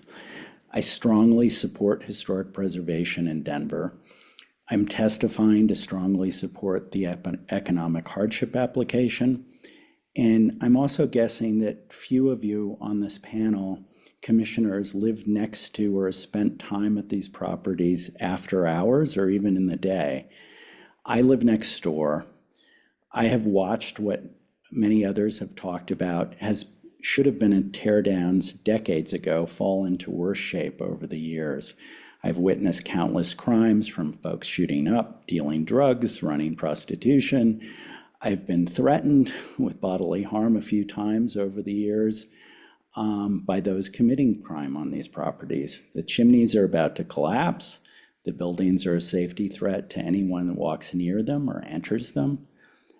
It's tragic and frankly outrageous, I think, that this commission is standing in the way of community and developers that are willing to redevelop this very important part of Denver on this corner. Expecting a developer to take a multi-million-dollar loss is insane, and I also believe unconstitutional. I do hope that you allow Pando to go through with the demolition, and if not, I hope the city is successfully sued at great taxpayer expense, to be honest. I also think there should be attention by Denver policymakers to rethink how Landmark Commission operates and is governed by the people of Denver. No reasonable person, including those of us committed to historic preservation, believes saving what's left of these buildings is economically feasible or makes sense in the context of the negative impacts on the people that live next to the property. As the Denver Web Building quote says, where your meeting is, what is the city but the people? I do hope this commission comes to its senses and realizes that our city is ultimately about us, the people, and not some dangerous, useless eyesore doing harm to all of us that live near it. Thank you. Thank you, sir. Next.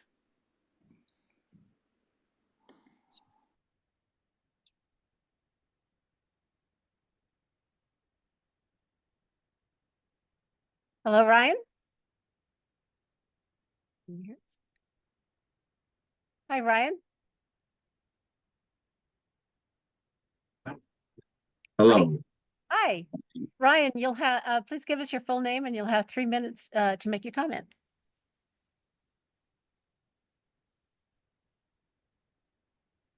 My name is Ryan Keeney. I live at 800 North Pennsylvania Street. I'm the chair of the Capitol Hill United Neighborhoods Urban Planning Committee. I'm also the president of YIMBY Denver. These two organizations have similar positions, but with unique perspectives. So I will speak to each one discreetly and in turn. First, I will speak as chair of the Urban Planning Committee of the Registered Neighborhood Organization known as Capitol Hill United Neighborhoods, abbreviated as CHUN, on behalf of our board of directors and our hundreds of business and individual members. CHUN is one of the oldest and largest RNOs in Denver, with boundaries extending from Broadway to Colorado and from First Avenue to 22nd Avenue. These two properties at 1600 and 1618 East Colfax are located in the heart of our service area. The condition and fate of these Colfax properties has been a major concern to CHUN and the immediate neighbors for many years. One of CHUN's central missions is the preservation of historic properties in Denver. However, the current condition of these properties presents many challenges to the neighbors and for the community at large. The CHUN Board of Directors adopted a position by an overwhelming vote at our July board meeting as follows. Quote, the Board of Directors of Capitol Hill United Neighborhoods supports the application for demolition eligibility for the properties at 1600 and 1618 East Colfax, contingent upon the site design, including affordable housing and responsiveness to the Wyman Historic District architectural features. As our board resolution states, we support the demolition of the properties, but we also want a firm commitment from the developer to include an affordable housing component to any future development, and with respect to the architectural features of the Wyman Historic District. So moving on to YIMBY Denver, as president of YIMBY Denver, standing for Yes in My Backyard, a grassroots organization advocating for environmentally and sustainable fiscal housing abundance since 2016, I'd say that it's unfortunate that the condition of this property has deteriorated under different owners, culminating with a fire. But playing the blame game is only helpful insofar as to prevent this outcome from happening in the future to other landmarks. It's our understanding that no private entity can make available the capital that would be necessary to repair and save these structures. And we're not aware of any nonprofit or public sector resources either. So effectively, these are already lost. Many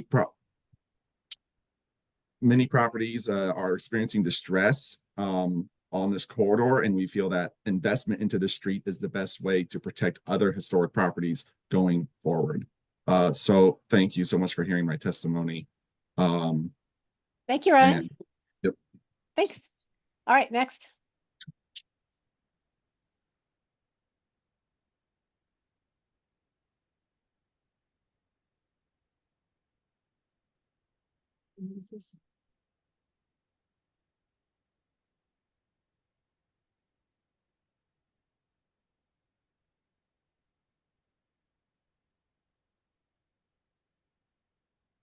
Hi, Megan. Can you hear us? I can hear you. Oh, excellent. Please start with your name and you'll have 3 minutes to give us your comment. Megan Kenny, and I'm at 1115 Gaylord Street. And I just wanted to say that I truly appreciate the role that the LPC plays in Denver protecting our city's history. And I sympathize with the difficult decision that you have before you as it relates to 1600 and 1608 East Colfax. But the physical state of these buildings mustn't be ignored. They have been added and subtracted to from countless times over the decades, nearly erasing their original forms and creating structural issues that would cost millions of dollars to fix. Even before the fire at 1600 East Colfax, the investment needed to restore these buildings simply was too great for any reasonable developer to make. Thus, they must be allowed to come down. Please allow the demolition of these buildings owing to clear economic hardship as detailed in Section 30 of Municipal Code. While I love the mercurial nature of Colfax, dilapidated buildings, especially the ones with structural issues such as at 1600 and 1608, are detrimental to our public good and safety of our housed and unhoused population alike. They are blight on our city, and it's not economically possible to save them. I hope that you decide to allow the demolition of these buildings, thus paving the way for a new chapter to be written on Colfax and Franklin Street. Thank you. Thank you, Megan. All right, next.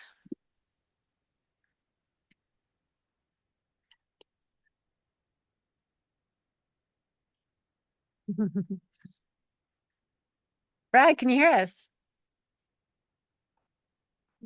Oops. Hello, Brad? Yes, I'm here. Hello. Hi. If you could give us your full name and you'll have 3 minutes to make your comment. Hi, my name is Brad Gassman. I'm the owner of the property at 1455 Gilpin Street, which is just to the south of the Burger King and kitty corner across the alley from the subject properties on Colfax there. I've been a property owner since 2000, and these properties have been a blight, to echo everybody else's sentiments, on the city. I'm in favor of having them torn down. They have had a severe economic impact against my property values and people who reside there in the building. They're unsafe. The crimes, like to echo Van's comments, there's crimes that are being committed day in, day out. I think it's having a negative economic impact on the city as well. Lack of tax revenue that can be generated from that property, from the Burger King. And it's a black hole. Nobody wants to build or do anything there because of those properties. So once again, I'm in favor of the demolition being approved. And I think it meets all the criteria that has been laid out by the City Landmark Committee of a financial hardship. I don't know what else would need to be said to prove that, but it seems pretty obvious to me that it meets all that criteria. So I'm in favor of the demolition. Thank you. Thank you, sir. Is there anybody else online that wants to make a comment? No? Oh, there's one more. Okay.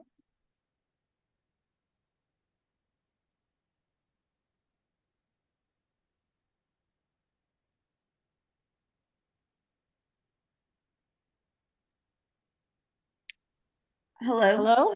Oh, yeah. Hi. Please give us your full name and you'll have 3 minutes to make your comment. My name is Kat Donnelly. I live at 1430 Franklin Street. I've been a resident of Denver since 2007, and I've resided on this block, the same as 1600 East Colfax, since 2009. So I've been here 15 years. I have seen it through multiple owners, and I want to echo comments submitted by the gentleman who described this as the upside down Stranger Things situation, because these developers came in and they allowed it under their watch to become derelict. I remember when it still had the beautiful white and green Fanny's Florist front, and I know that there were issues internally, but those issues existed at the time of purchase. They made this investment knowingly, and they have stood by or been as however far removed from this block and those properties, allowing this situation to occur. And to just give them an out to come in and erase what was once a beautiful part of Colfax and this neighborhood is just unconscionable. And I do really fear that it paves the way for future situations under the face of developers who are seeking profit over anything else. So I'm sorry, if someone who lives a mile away feels that it's just an eyesore and that should be allowed to happen. I do agree that they have become problematic, but they were not in this state when they were purchased. And they allowed this to happen, and they allowed the detriment to the neighborhood to occur. Okay, thank you, Kat. All right, is there anyone else virtually before we move on? Does not look like it. Okay, last call for anybody here in person that would like to comment. I want to make sure we get everybody. Okay, great. All right, then before I close the public hearing, shall we, commissioners, we have a motion before us to continue. What are your thoughts now that we've heard testimony and that we've heard the presentations? I do have some staff recap. Okay. Just to be clear, the applicants have submitted all of the requirements on the economic hardship application. And per the ordinance, we are asking for additional information because it is unclear to us as Landmark staff how the 7-story infill development, which is owned by the same property owner, impacts this economic hardship application. We are also asking for information regarding similar square footage development because this is in the Wyman Historic District, and we can be more restrictive than the zoning code and not allow that full CMS 8 development. In fact, when the commission reviewed that 7-story infill behind the structure, you were more restrictive than what the zoning code requires there for that site. So I just want to note that these are the reasons why we're asking for some of this additional information, but the applicant definitely has submitted all the requirements per the application requirements. And those are the reasons why we're asking for those additional information. Is just we feel like it would help round the application and out a little bit more. Brittany, thanks. Commissioners, any questions for staff?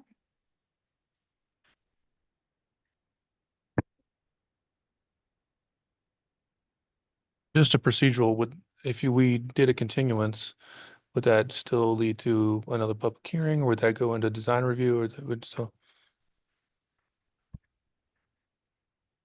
It would remain a public hearing and we would post notice on the property again.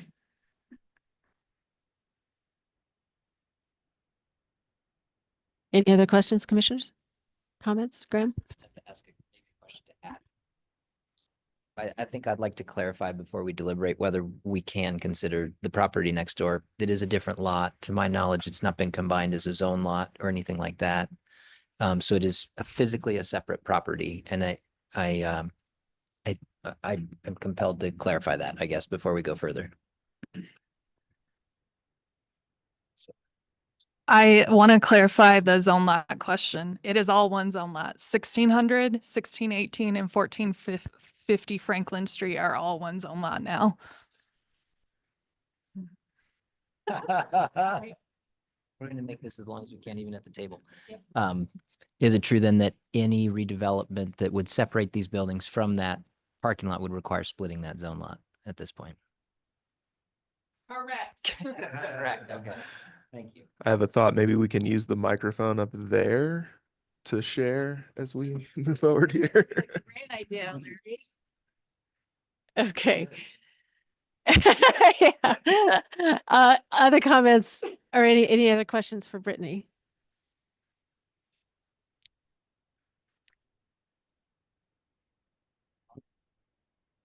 You know, is it the city's view that this is one property to be considered contiguously?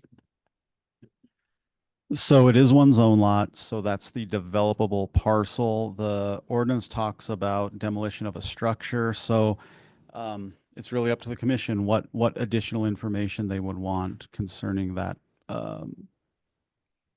what they need to make their decision.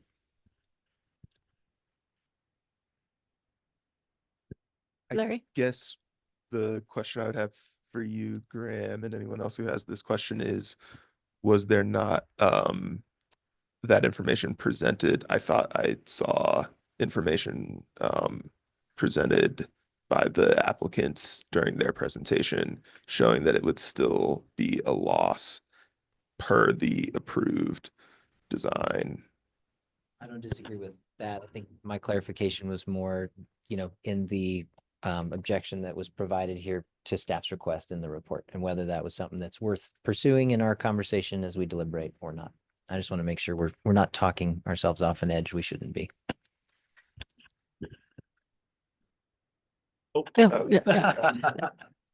Other commissioners, any other comments? So, the recommended motion is a continuation. Do I hear a motion from the floor or? I'd be interested in deliberating. Okay, then let's deliberate.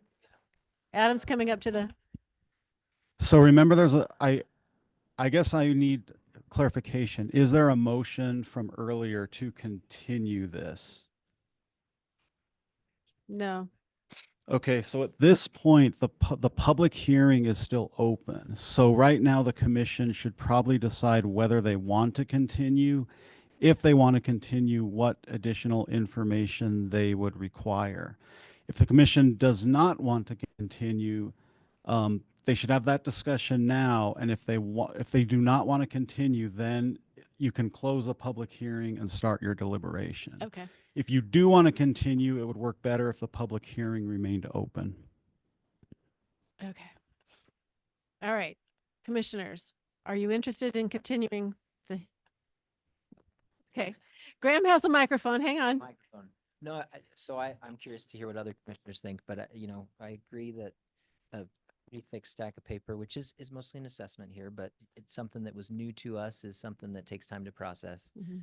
I think there were some good points brought up on all sides during public testimony here. One that I appreciate coming up and is clear and stated in the developers' budgets, that are included with the construction budgets and other costs is, a $0 value given to any sort of development incentive or tax credits or other things, which I think is a fair statement to say is an oversight in development. I mean, I know that development doesn't always depend on those, but I know that it often benefits greatly from them.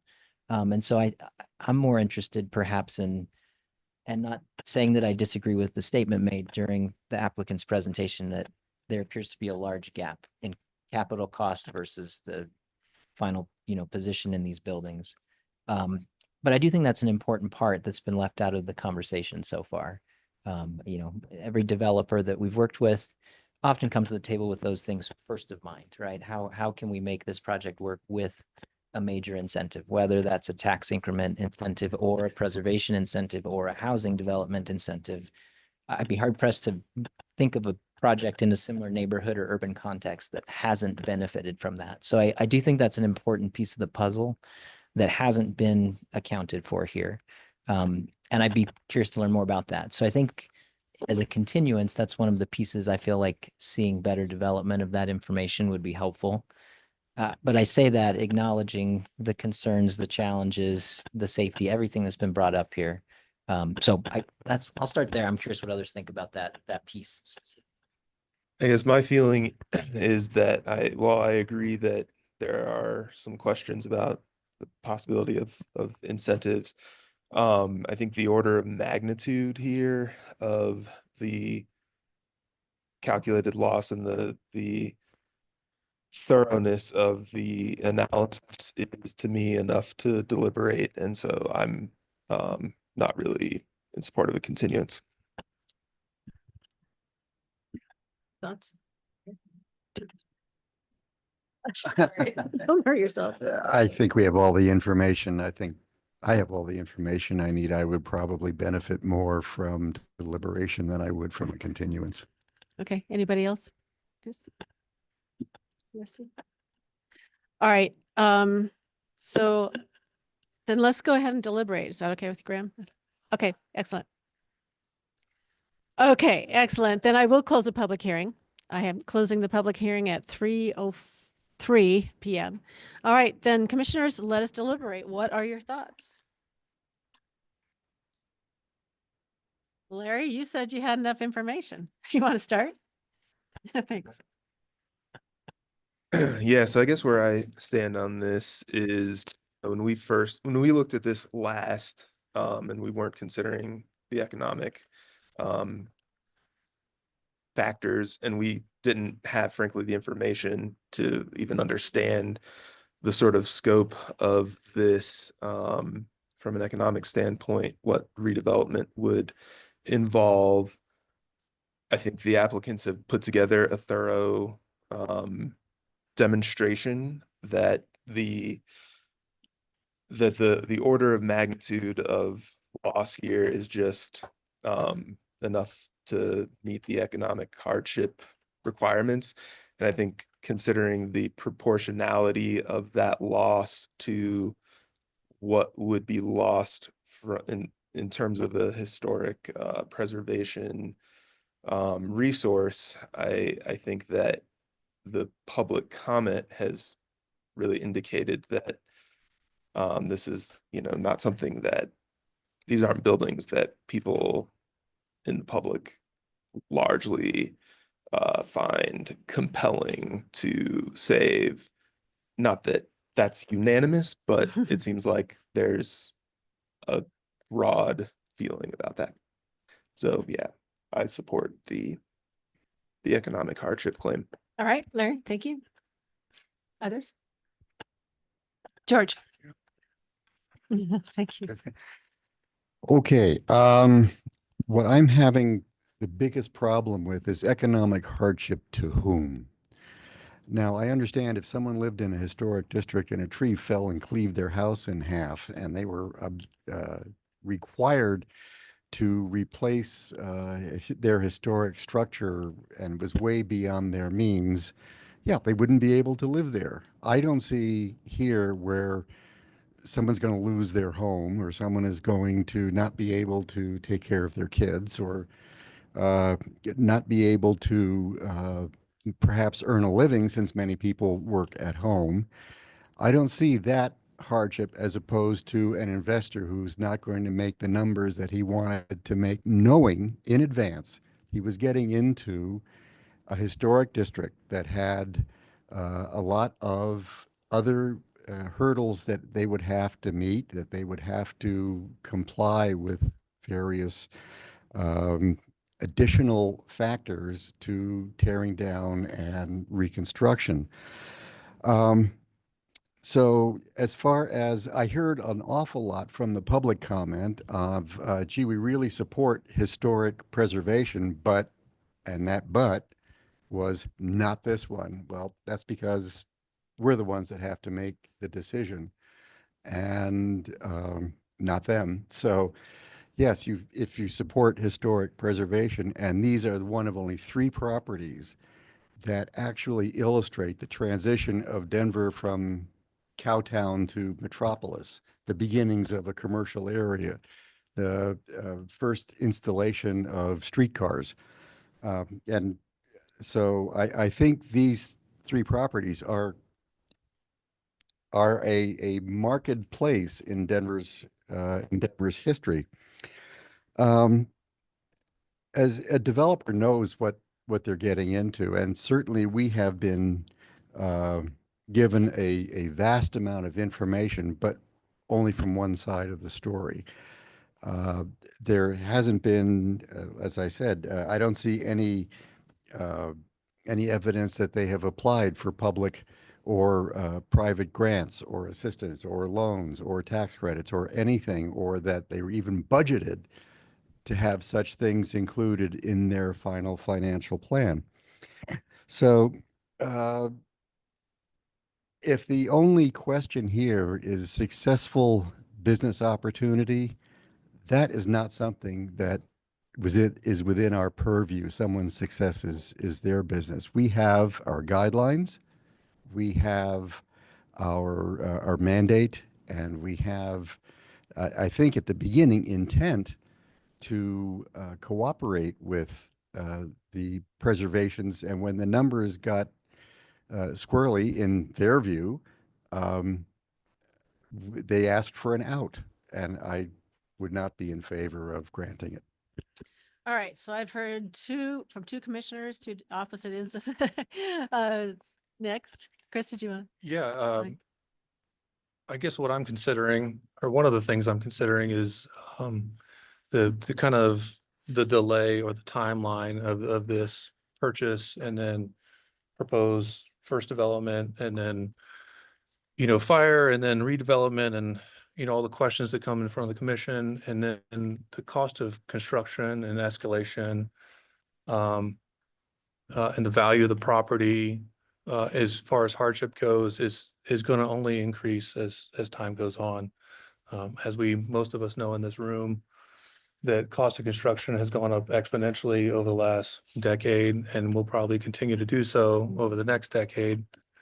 And as this thing is delayed and delayed and delayed, and trying to be figured out with preservation in mind, as well as just common sense economic development, I have a hard time wrapping my head around continuing and delaying on a property that has been very neglected, has some significant structural and aesthetic damage. And so, you know, my kind of take on it is that I would like to see, you know, movement in one direction or the other. And I think the best and most progressive movement would be demolition and then redevelopment.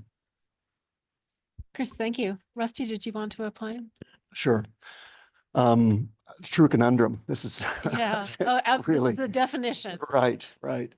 I think really good cases made on both sides, right? I guess I'm leaning pretty strongly towards being in favor of the demolition and the economic hardship, in large part because I don't think we're armed. I don't think we have great tools to take the other position solidly. But I'm really torn. I'm going to feel bad one way or the other, I think, at the end of this. Yeah. Emily. Thanks, Rusty. I think this deliberation is complicated by the fact that based on the ordinance, we specifically cannot consider the review of self-imposed hardships. And I do think that there is a lot of documentation of neglect and failure to maintain the properties that should not be ignored. And I will have follow-up questions for staff, just so for my understanding of that process and what regulatory and enforcement mechanisms can be done to continue upon the violations that were already complete.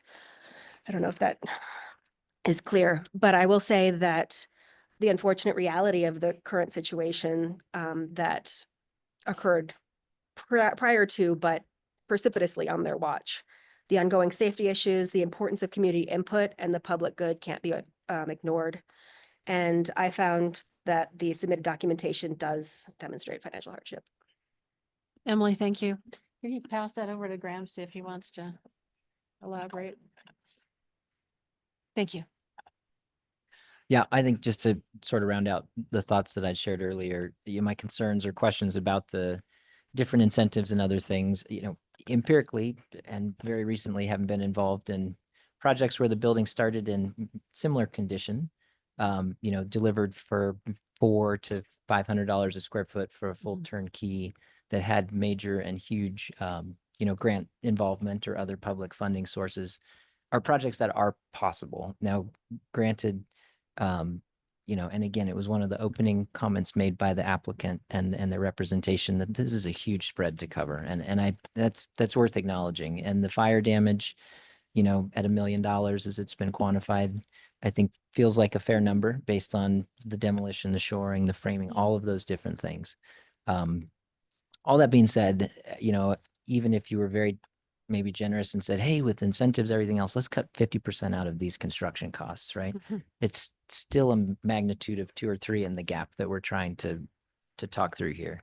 And I'm not a developer. I'm not an appraiser. I'm a contractor. So that those numbers are comfortable to me. The others, I don't feel fully qualified to comment on that way. But I guess I say all of that only just to make clear that, I think that there have been some real creative projects, in the market lately, maybe not this dramatic, which is the reason for my pause. But I also know 15 years of doing this as a contractor that, some old buildings weren't built well to begin with. Some buildings have gotten into the condition that they're in because of the actions of others prior to current ownership, all of those things that we don't have time, and I don't think anyone's interested in unpacking further here today. Rusty, to what you said, we have a lot of information, but this could be a philosophical argument for a long time. I think one of the things that's the reality in preservation also is, for better or worse, these buildings have been incredibly well documented through this process, probably more so than buildings of their stature or, typical condition would have been otherwise. And so, given all the concerns I think Larry articulated well and others have, and all the public comment, I would be comfortable going with a motion to accept the hardship here. Although I'll kind of miss, I have this weird memory of these buildings of like the Bourbon Chicken Grill flying grease and smoke over Colfax. There's something about, that grit that's a part of it, and we'll miss that, but we have that memory. Anyways, that's, so appreciate everybody else chiming in. Graham, thank you. Comfortable going that direction. Thanks, Graham. Nick. I don't think that there's anything that,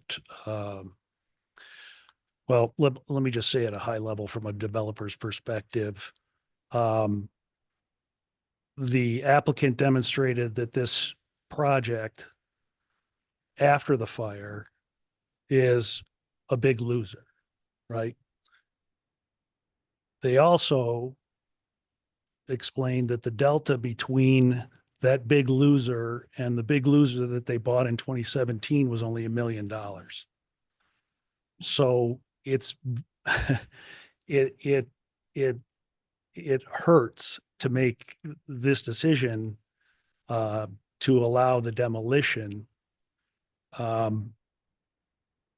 But I don't feel like we have a choice given the way that the statute's written. So I will go on to say, just as commentary, what the applicant is going to end up with is an unencumbered aggregated piece of land that's going to be worth a lot more than what they paid for it in raw form. And so I want the neighbors and everybody in the city to know that it's quite possible that they may not be the people that execute in developing this land. They have an entitled property that is unencumbered by the landmark. They can borrow to a higher level based on that. And that benefits them, that benefits their competitors who they might sell it to. So just eyes open to everybody relative to where this is going to end up. That's all I'll say. All right. Larry, you Oh, wanted to yeah, follow I up? just wanted to quickly say something on that. Respectfully, I believe this property would still be within the Wyman Historic District, so it's not unencumbered by landmarks. But yeah, the I understand what you structures that generally mean. serve to reduce the Yeah. yield. Yeah. And I guess from my perspective, one of the things that I was considering as I was going through this before today and during this today is that to me, the fact that the developer who bought it, you know, whatever hypothetical scenario may come after this, that they invested in putting together a plan that included the rehabilitation of this. I don't see, as I think there have been some, you know, hints at some kind of, you know, attempt to manipulate this into a more profitable situation by the developer. I think they feel like they're being, you know, honest about the process from my vantage point.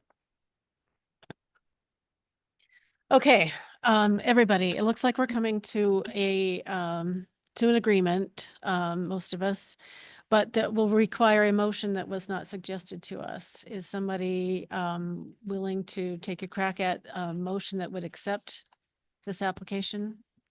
So the major word that needs to be changed is what we're recommending, because there's no guidelines we're referencing for this one. Yeah. It's just the ordinance. Thank you. Oh, Larry.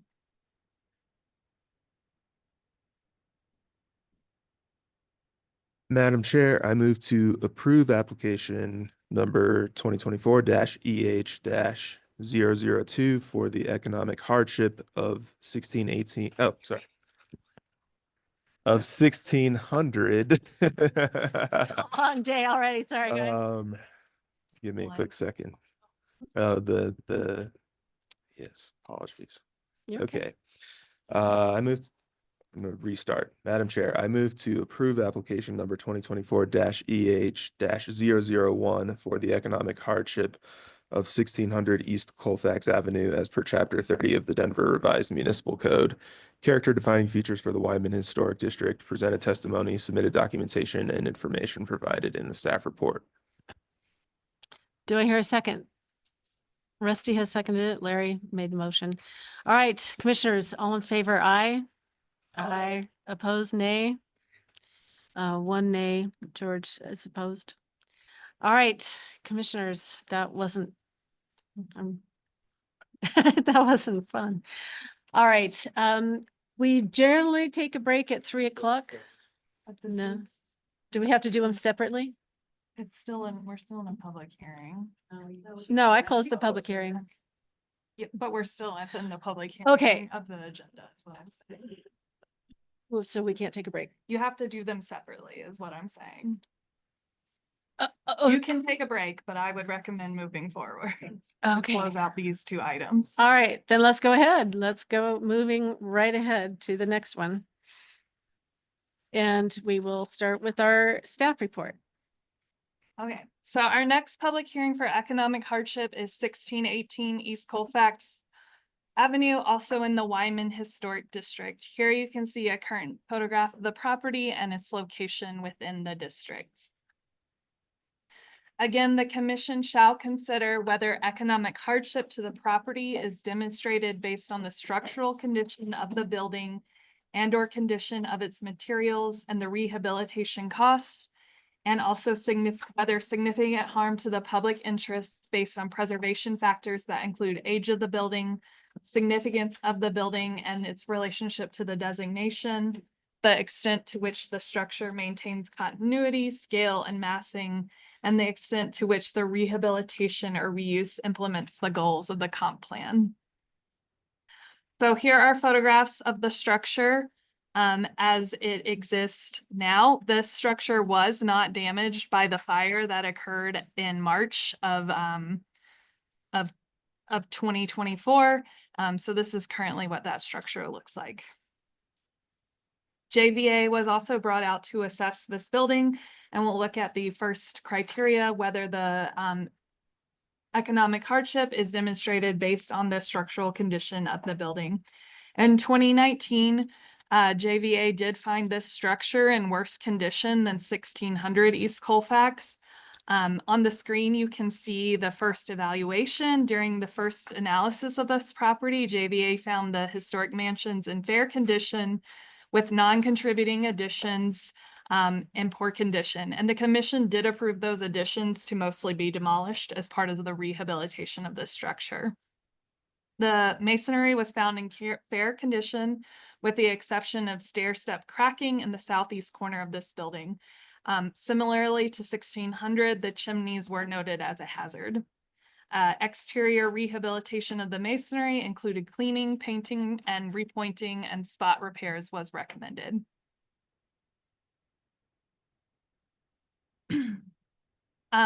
Although again, this property was not damaged by the fire, JVA reassessed the condition of this property and found it in more or less the same poor condition as before, with some of the conditions worsened, including the southwest corner masonry needing total rebuild, the chimneys in need of total rebuild, and the chimneys on the east elevation in a precarious state.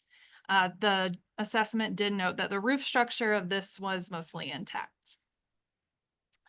So again, rehabilitation work was approved by the Landmark Preservation Commission in 2021, and it included a total replacement of storefront systems and redoing of those storefronts, total window replacement, replacement of wood shingles and siding, reletting of the glass and insertion into a new sash and frame, repointing of masonry joints, and graffiti removal. The applicant did have estimates based on the landmark approved plans and drawings by FAR. So the first estimate for this property estimated that it was $3,4,362,623 to do a rehabilitation. Again, for the total site, it would be over $7 million to do the rehabilitation. The second estimate estimated that it would be $3,293,4700 to do the rehabilitation. And then the third estimate was $3,005,577. So again, the average cost for rehabilitation of these three estimates is $3,004,013.82.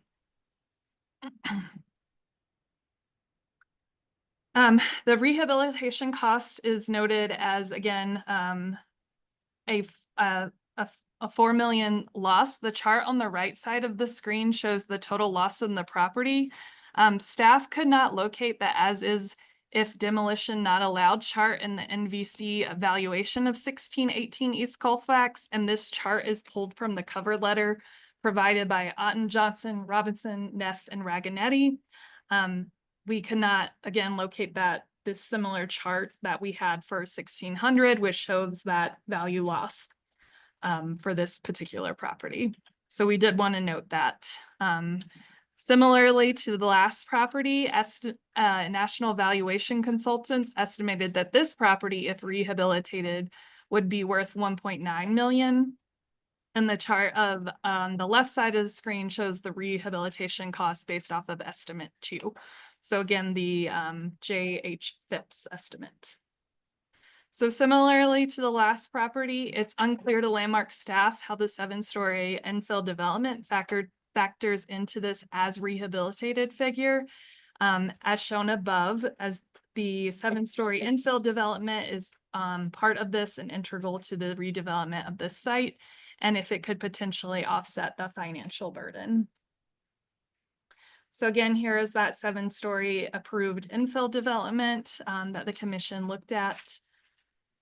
And then finally, this property was valued at 12.8 million. Similarly, the conclusion for this first criteria, the applicant has provided the value of the site if redeveloped to its full potential. However, again, Landmark staff are asking for additional assessments following a 1-to-1 square foot analysis. Again, that would be the estimated cost of construction as a building of the same square footage as the historic building if it were to be allowed to be demolished. Again, this hypothetical new construction project does not need to have the same design or layout as the historic building, but we are just curious how that would factor into the economic hardship. Again, with the 16 comparable cells, only 2 are within a historic district, 1445 Market Street and 2560 Welton Street. 1445 Market Street is in the Lower Downtown Historic District and 2560 is in the 5 Points Historic District. Staff were wondering if the commission would determine that comparable cells in the Wyman Historic District should be used as metrics. Finally, moving on to the second criteria for economic hardship, whether significant harm to public interest based on the age of the building and the significance of the building and its relationship to the criteria for designation. So this structure was constructed in 1893 to 1895. It does have the earliest storefront addition, which you can see in the middle image on the screen. However, the storefronts on this home have been heavily modified and may lack integrity. We do have our integrity assessment within the staff report if you would like to look at that a little bit more closely. Again, staff feel that these are representational of the neighborhood shift from a residential area to a commercial corridor and are representational of that history and are important. These buildings were, again, originally large corner mansions with those storefronts. If this structure is also to be demolished, this would leave one property protected within the Wyman Historic District for preservation. So this building is also identified as contributing on a map in the application materials for the Wyman District for designation. Again, this map shows significant buildings in deep purple, contributing buildings in red, potentially contributing buildings in yellow, and non-contributing buildings in gray. This building is indicated in red.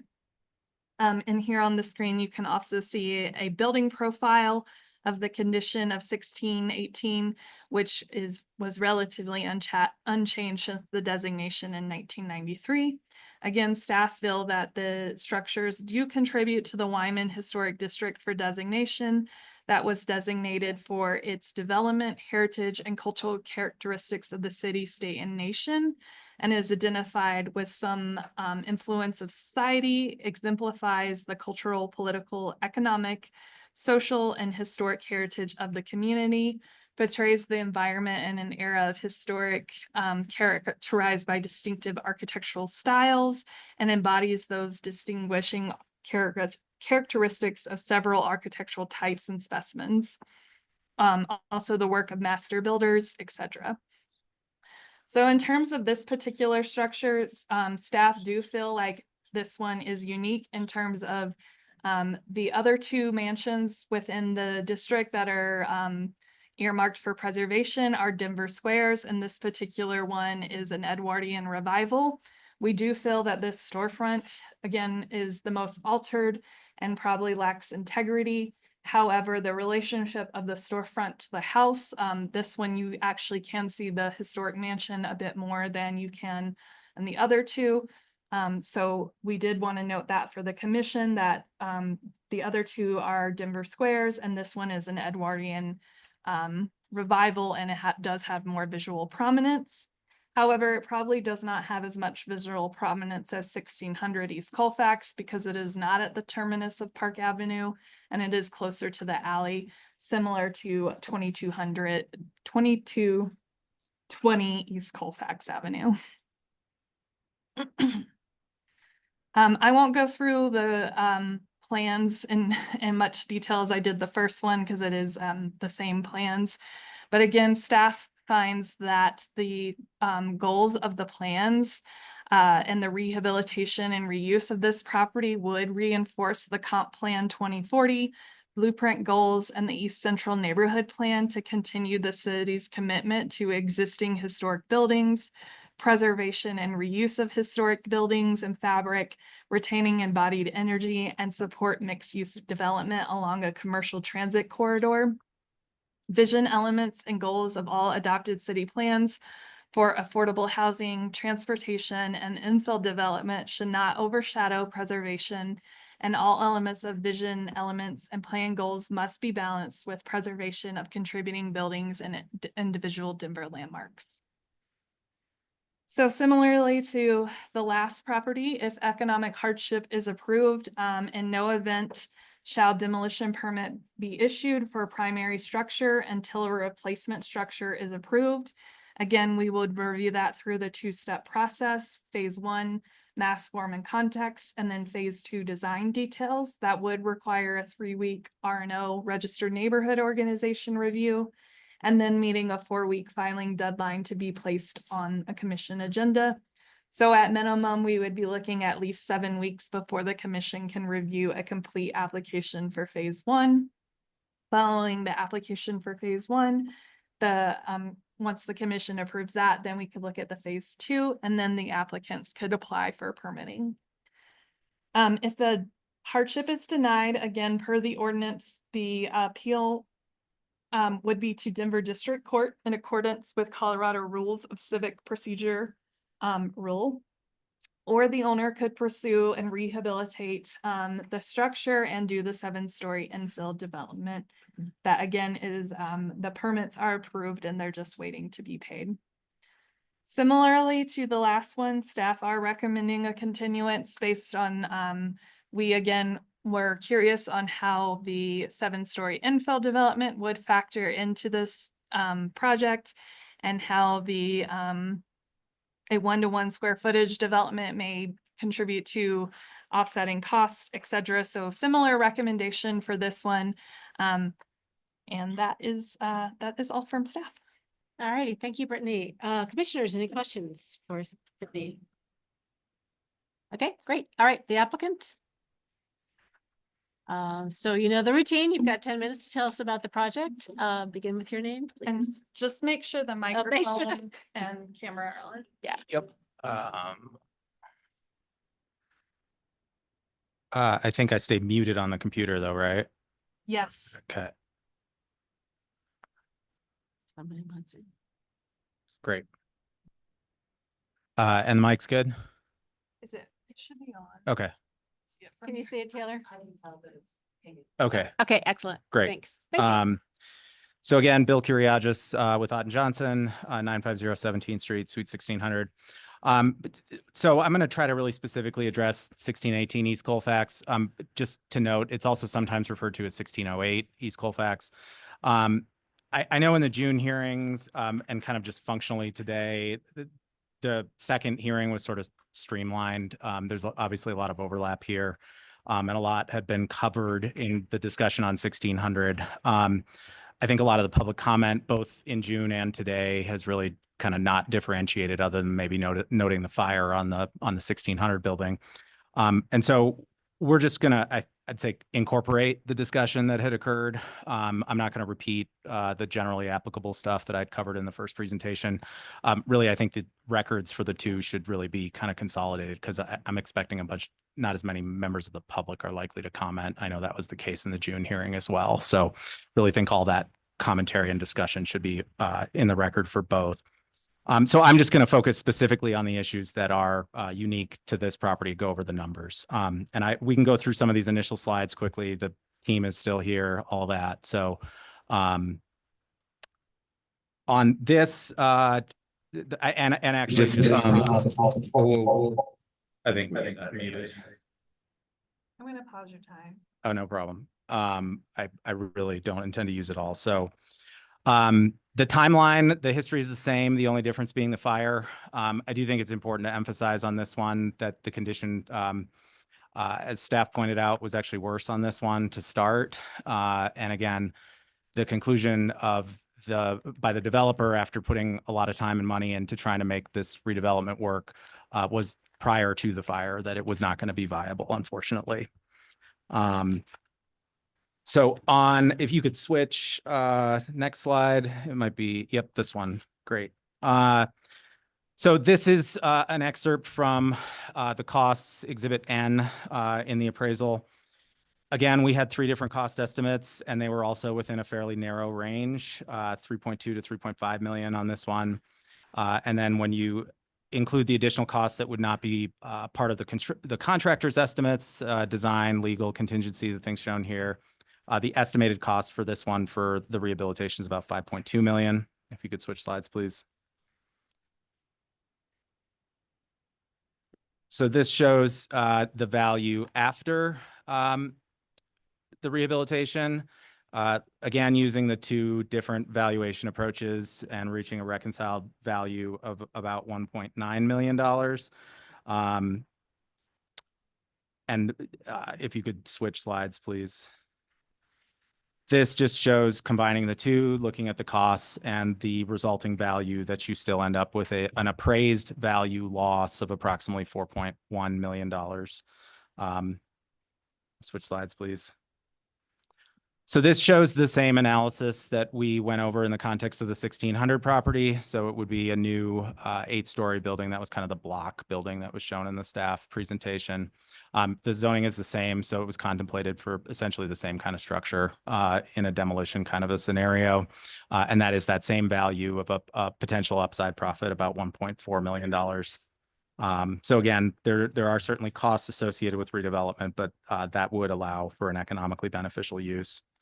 Again, we haven't prepared the analysis of a smaller building, but we do have, if you could switch slides, the same set of numbers that were in the previous presentation. That's in the Exhibit Z newer appraisal that just shows that, unfortunately, even though the building on 1450 Franklin would potentially be profitable, those profits would just be subsumed by the redevelopment costs. On that note, I mean, I just want to highlight that would be the case even if they were just doing rehabilitation of one of the buildings. The 1618 shows a negative 4.6 million here. That would still subsume the profits on the 1450 contemplated building of about 3.2 million. Switch slides, please. And then this is just the summary of the different economic scenarios that are required to have appraisals under your application form. I wasn't really sure if there's a question. I wasn't sure exactly what it was that Brittany was saying that they couldn't find from the appraisal. I'm happy to try to identify if there's a particular table that wasn't found. I do think pages like 20 and 21 of the Exhibit N appraisal, which is the appraisal for this property, had some of these summaries about the value with demolition or without demolition, kind of in the as-is scenarios. And so again, by showing a total ultimate negative value if demolition is not allowed of 4.1 million versus potential to have positive value if demolition is involved, that just demonstrates the economic hardship on this one. So that's what we have on this one. Certainly happy to answer questions and do have our team here if there are any particular questions for any of the experts. Great, thank you, sir. Commissioners, any questions for the applicants? No? Chris?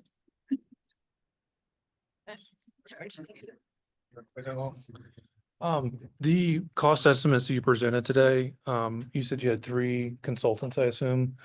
Or are they contractors, 3 contractors, 3 estimating consultants? Yeah, Lance Gooch, Panda Holdings, 568 Fillmore Street. Yeah, we had 3 general contractors. General bid it. contractors. Yes. Did JVA ever produce an opinion of probable cost at all during their assessments for the rehabilitation of those buildings? So the original structural design was based on their design along with SAR. Did they ever provide any kind of costs associated with that design? That is not something they offer. Tom is here if you'd like to ask him directly, the president of JVA. Any? All right. Any other questions for the applicants? Okay, terrific. Thank you, gentlemen. All right, then we will go into the public hearing portion of the second public hearing of the afternoon. Public comments, you all probably remember, just raise your hand if you wish to speak. I will give you 3 minutes to make your comment. You know where to go. And for those of you joining us virtually, just click the hand raise button on Zoom. You can dial *9 on your keypad to raise your hand if you're joining by phone, and you can email landmark@denvergov.org with your name or phone number if you are having difficulty with either hand raise option. And like I said, in virtual, you will also be given 3 minutes, and I will not be shy about letting you know when your 3 minutes are up. So I am calling the public hearing to order. It is not, I'm sorry, 3:42 p.m.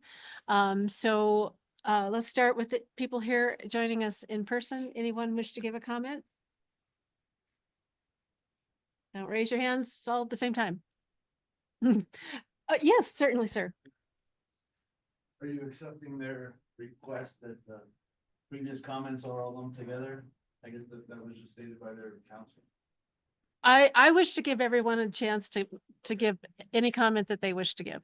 Okay. That is my mandate.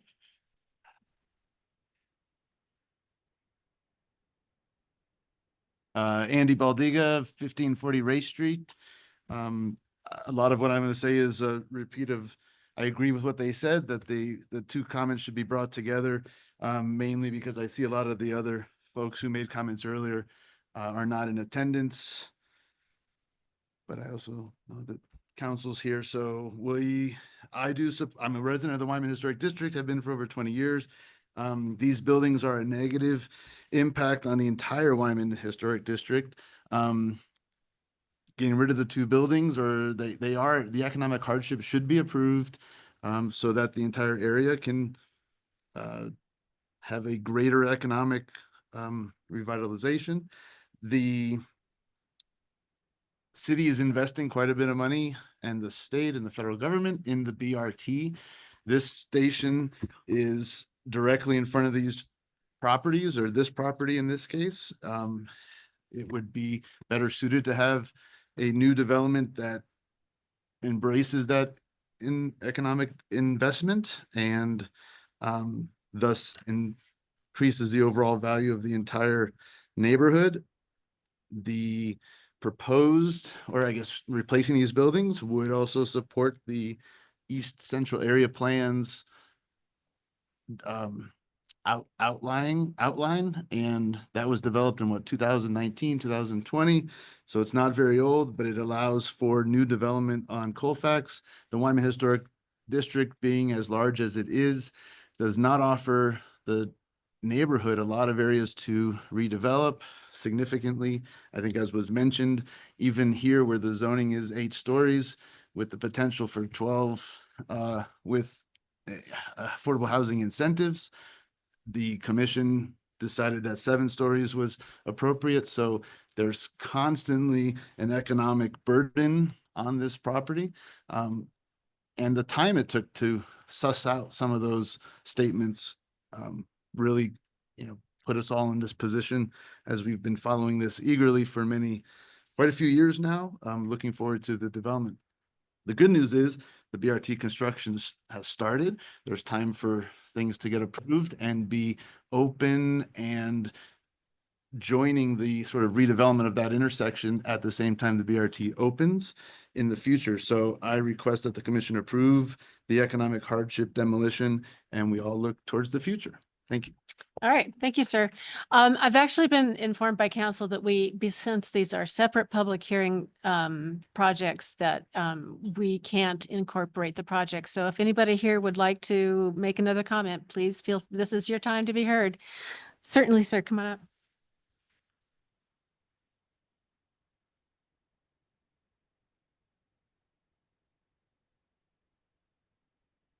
I want to be redundant, but 1330 Gilpin, Wyman District in the same area.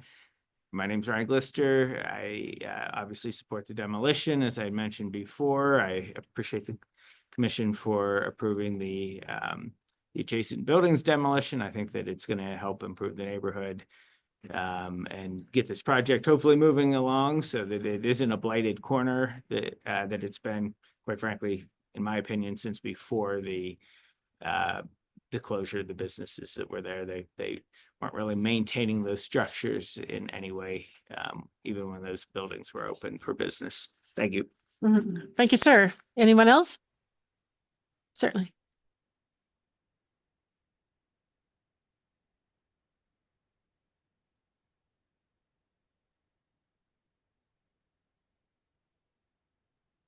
Hi, my name is Frank Locantore. I'm the executive director for the Colfax Ave Bid and a resident of City Park West, and just 1 block off of Colfax. I just wanted to say a couple of things. I wanted to assure Graham that Bourbon Grill is still in the neighborhood, just down the street.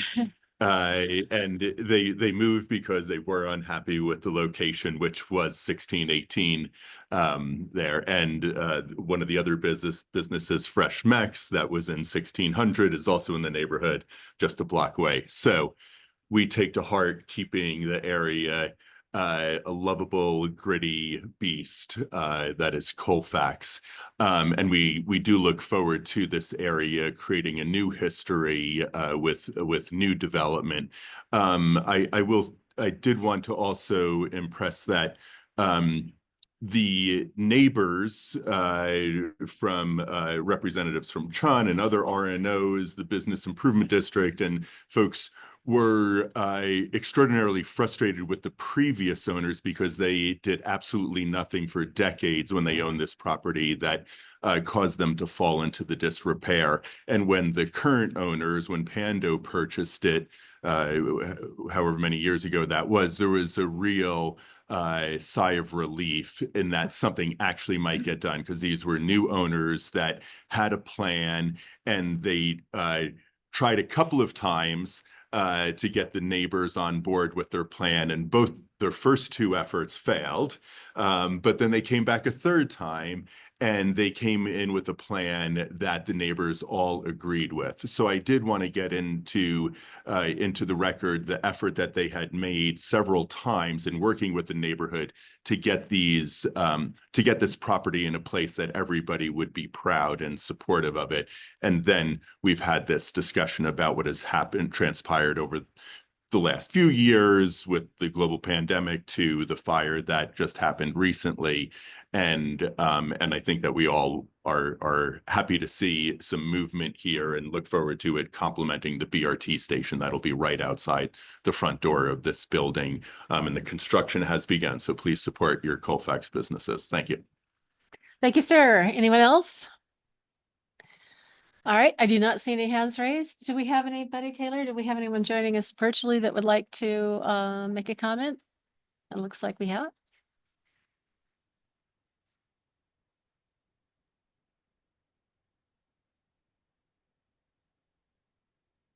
Hello, can you hear us?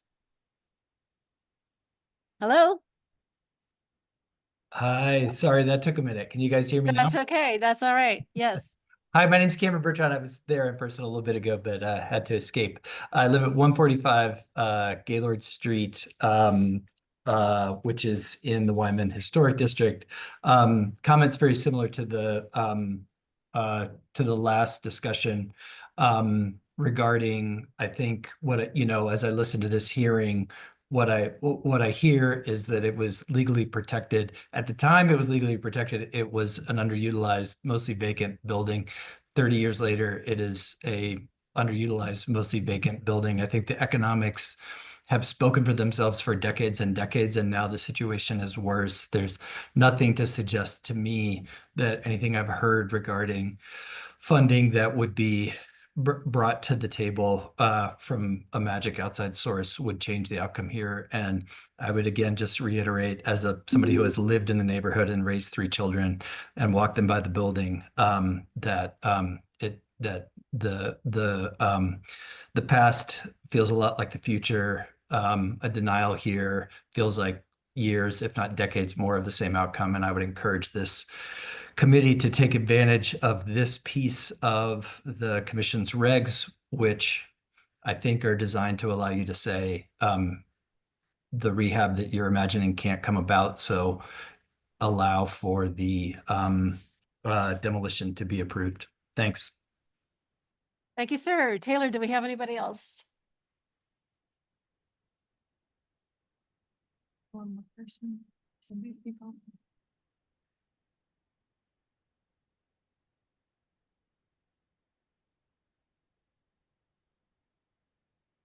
Hi, Kyle, can you hear us? Hello, Kyle. Hi, sorry, it takes a moment. It That's just okay. transfers me. I can hear you now.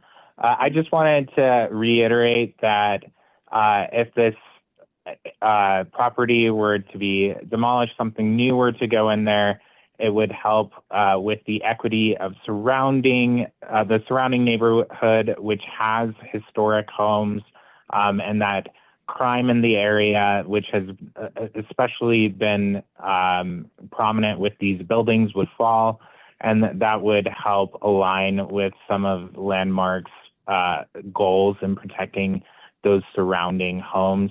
And I think that, like others have mentioned, that it would fall in line with the BRT having a new development there. So I was just reiterating those since we're putting in comments for both. Thank you. Thanks, Kyle. Okay, Taylor, who's next?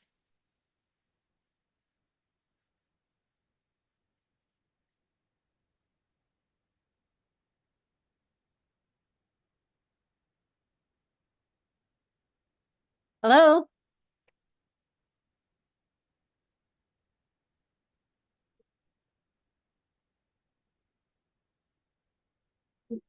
Hi, can you hear us? I believe so. Yes. Excellent. Yeah, please give us your name and then you'll have 3 minutes. This is Kent Snurbush. I was there in the room and had a client I needed to meet with, and so I'm contacting you by phone. Listening to the hearing, I really appreciate the opportunity to speak. I appreciate the viewpoints that have been expressed. I too think the time has long passed for any rehabilitation of these 2 buildings and support their demolition and the opportunity that awaits us as a neighborhood living at 12th and Humboldt, backing up to Cheeseman Park. This is our entry into our neighborhood, if you will, for anybody coming from the north side of town. This is how they approach us. And what a nice welcoming opportunity we have here to create something that will be of value to the community, that will address some of the concerns that that we have as community members around vagrancy. Just hopefully with whatever is put in there, it will be a positive asset to our neighborhood. So thank you for taking the time to listen to us today. Thank you for your consideration of the request that the buildings be authorized to go ahead and experience demolition, and the builders get on with creating what we will. Thank you. Thank you, Kent. Is there anybody else, Taylor, that is joining us that wants to say anything? Doesn't look like it. All right, anybody here? Last chance? Okay, excellent. I am closing the public hearing. Thank you, everyone, for speaking. It's 3:55, closing it. All right, staff, did you have any additional comments? I just want to state that we do think that the paperwork clearly shows a 4 million deficit for rehabilitating this one. And I was just going through the paperwork again. So I do think that the paperwork clearly does show that. Okay, thank you, Brittany. Any questions to staff before we go into deliberation? Doesn't look like it. Thank you, Brittany. All right, commissioners, deliberation. Don't everybody talk at once. We'll still need the microphone. We'll need the microphone. Yeah. Oh, thank you, Taylor. Thank you, Taylor. Taylor's got us. Any comments at all, or should we just, is somebody like to make a motion? Yeah, Go no, ahead, I'm Chris. just curious how this affects, I mean, whatever decision we make. I mean, if we were to go the opposite direction, like, what does that even mean? Yeah, exactly. Yeah, like that's my biggest question mark. I don't know if anybody has the answer, but I'm just kind of curious of that scenario. So, I mean, we can't say how it impact development, but appeals can be made to Colorado District Court. So it would likely be an appeal to Colorado District Court. Again, not speaking for the applicant. I think they've indicated that though to us as staff that they would likely appeal if this is denied. It would probably be a totally different redevelopment that if this one had to be preserved, 1600 would probably still come down and be redeveloped in some other way. Good question. It's We were probably all wondering. probably on everybody's mind now. We're all wondering. Okay. Anybody else? George, did you? Nope. Larry?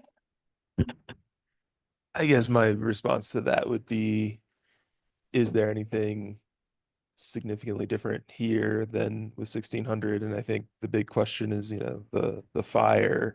And I think again here, they've demonstrated that the redevelopment or the rehabilitation cost would be so inordinately more expensive than the value out of it that, yeah, I don't think I think it's a moot question.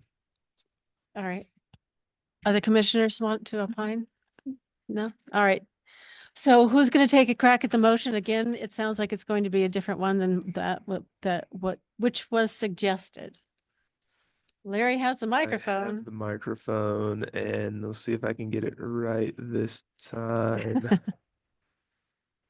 Oh boy, where is that staff?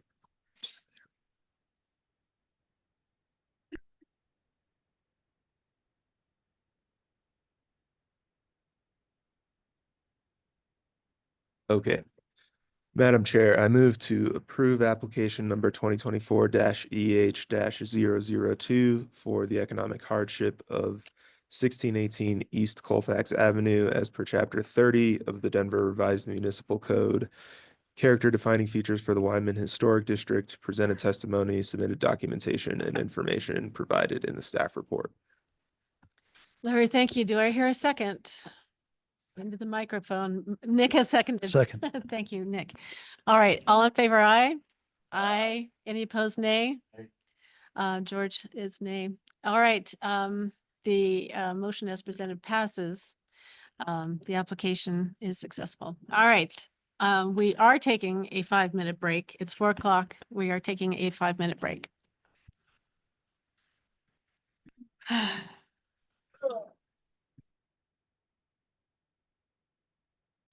Thanks, everybody. So now we are in the design review portion of our afternoon.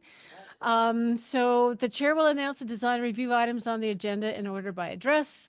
The commission members will need to announce any ex parte contacts or conflicts of interest. Staff will introduce the application recommendation, which is limited to 10 minutes. Commission can question the staff. The applicant presentation will be limited to 10 minutes. Commissioners can also question the applicant. Public comment period is 2 minutes per person during the design review. And if you would like to speak regarding a specific project and you are not part of that applicant team, please click the hand raise button. For those calling via phone, dial *9 to raise your hand. If you are having difficulty with either hand raise option, email landmark@denvergov.org with your name and phone number. Staff can clarify if necessary. The commission will deliberate and the commission will make a motion and vote. Our first design review item is 2024-COA-816, which is at 100 West Colfax Avenue, the Voorhees Memorial Civic Center. And the recommendation here is to continue to February 4th. Is that? Yeah, I actually didn't get an application in for to meet the filing deadline for what was recommended on the agenda or what you currently have recommended on the screen. So I'm actually recommending it move to February 4th. So we don't have to keep continuing. Yeah, that's a sound idea. So commissioners, do I hear a motion to continue to a date certain? Nick? Madam Chair, I move to continue application 2024-COA-816 roof access ladders and safety improvements at 100 West Colfax Avenue, Voorhees Memorial to February 4th, 2025. Is there a second? Graham Johnson has seconded that motion. All in favor, aye? Aye. Any opposed? All righty. So we will look forward to hearing that project on February 4th. Thanks, everybody. So our next is 2024-COA-882 at 321 West 3rd Avenue in the Baker neighborhood. And our staff person is joining us remotely. Andrew, are you there? Andrew, you have to accept the promote to panelists.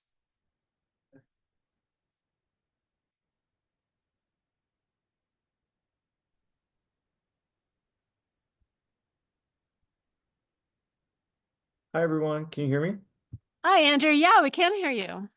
All right, trying to start my video. Oh, there we go. Okay. Well done. Thank you.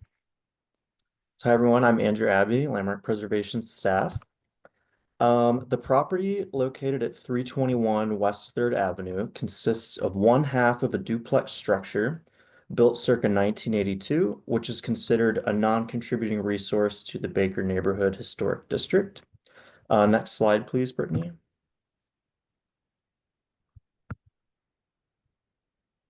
So the applicant proposes the installation of 15 roof-mounted photovoltaic panels on their portion of the duplex.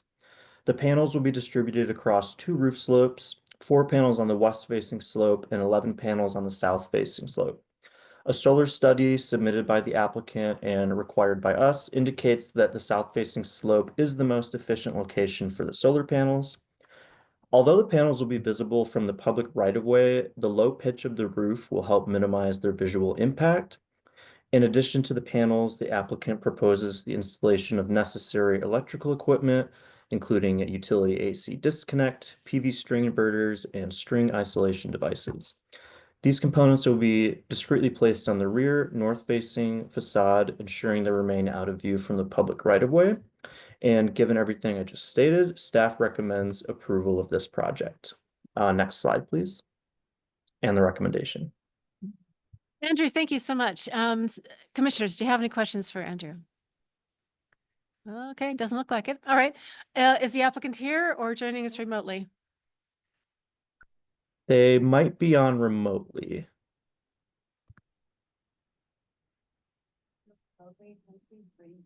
But there's not an applicant presentation. Okay. Well, we want to offer the applicant 10 minutes to make their case if they're joining us. If they're not, we will. Oh, If the applicant is here, can you please raise your hand? oh, there we go. Sorry about that.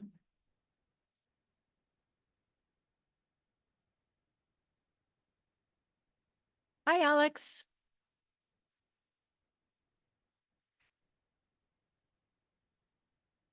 Okay.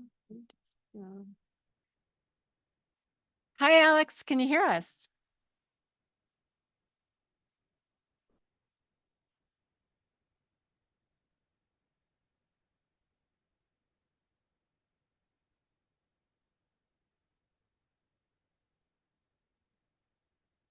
Seance. Can you hear us, Alex? Alex, you have to accept the promotion to panelist. And your microphone is muted if you're trying to talk. Okay, sorry. Can you? There, yeah, we can hear you now. Yeah. Alex, please give us your full name and you'll have 10 minutes to tell us. What? Oh, she just, okay, sorry. Alex, you'll need to unmute yourself Sorry. again. I'm having a lot of technical issues. Can you hear me? Yes, we can. Okay, I apologize about that. No, that's totally okay. Please give us your full name and you'll have 10 minutes to tell us about your project. My name is Alex Jones. I am the permit and utility specialist, manager here at Smart Wave Solar. In general, what Andrew already listed is kind of what is with the project itself. Interestingly, the screenshots there have a little bit of the arrays differential, but south-facing roofs always have the best sun production. We do recognize anything with the landmark preservation trying to preserve historic looks of everything. So every time that we go through this process, we do review all of the best roof faces as well as what's going to match with the requirements for the solar panels as well. In this particular circumstance, we've also, like Andrew mentioned, moved all of the electrical equipment into the rear of the home. So there's less visual disruptance for the surrounding residents or any footpath. But yeah, so this is just in next month's commission meeting as well. The one next door should be also reviewed as well too. It's the same homeowner for both sides. But yeah, that's very basic information. I can leave it open for any questions as well on it as well too. Okay, great. Alex, thank you. Commissioners, do you have any questions for our applicant? I see a lot of shaking heads. Well done, Alex. All right, then we'll go, we'll look for if there are any public comments on this particular project. Is there anyone here? It doesn't look like there's anyone here that wants to make a comment on it. Okay, then if you're joining us virtually and would like to comment, please click the hand raise button on Zoom, or you dial *9 on your keypad to raise your hand if you're joining by phone, or you can email landmark@denvergov.org with your name and phone number if you're having difficulty. You'll have 2 minutes to give your comment. Taylor, it doesn't look like we have anyone. Okay, then let us move on to deliberation. Commissioners, what do you think? Oh, I should ask, Andrew, did you have anything additional before we go? Just one point of clarification. Sure, So the sure. applicant mentioned a future project. So this is a duplex structure, and just based on the filing deadlines, the other half of the duplex at 301 West Third is going to be on the next meeting or the next agenda. So just some clarification there from what they were discussing. Excellent. Thank you, Andrew. Okay. All right, commissioners, let's go into deliberation. What are your thoughts, gang?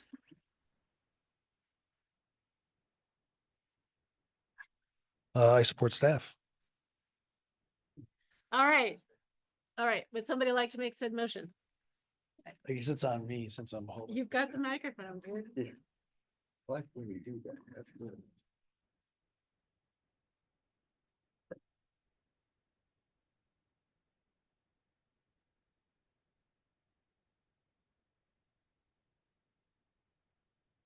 Madam Chair, I move to approve application 2024-COA-882 for the front-facing solar panels at 321 West 3rd Avenue as per design guidelines 2.35, 2.36, and 4.34. Character defining features for the Baker Neighborhood Historic District, presented testimony, submitted documentation, and information provided in the staff report. Second. Seconded, all in favor, aye. Aye. Any opposed, nay? All right, well done to the applicant, and Andrew, thank you very much. That has passed. All right, Jesse White has our next project, and that is 2024-COA-945 at 3823 West 32nd Avenue in Packards Hill. Take it away, Jesse.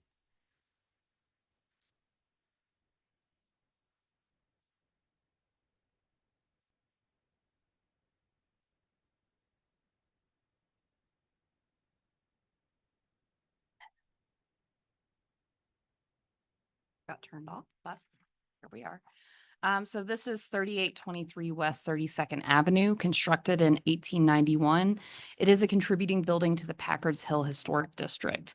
The applicant is requesting to replace 8 historic windows and 3 historic transom windows and 1 non-historic door on the front and sides of the house at the first floor level. Staff would like to note that several of the historic double hung windows on the front of the house were replaced with full light casement windows. These windows were replaced prior to district designation and are not considered a part of not considered a violation or a part of this application. If these windows are ever proposed for replacement in the future, they will need to meet landmark design guidelines. Next slide. So the historic window operation types include 6 double hung windows, 1 casement, 3 awning transoms, and 1 fixed. The door configuration is a divided light, half light wood panel door. The applicant had a window assessment completed for the windows and the door. The condition matrix shows that windows 104 through 108 are in repairable condition, and windows 117 through 119, including the transom windows, show advanced signs of deterioration. The assessment also noted that the non-historic door is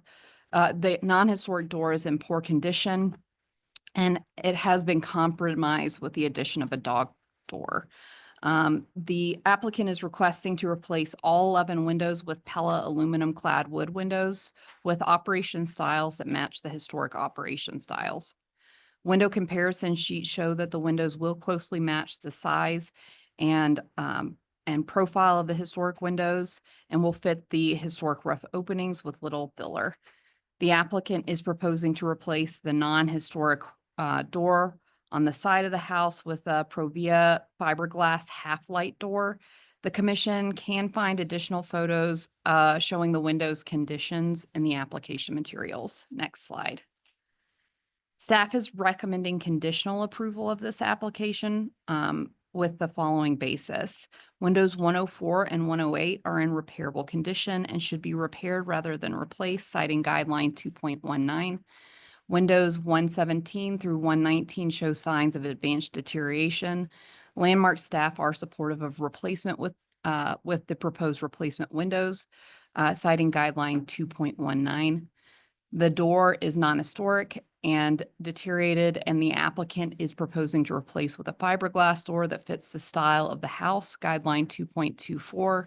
The applicant is maintaining the pattern, proportion, and size of the openings, guideline 2.14.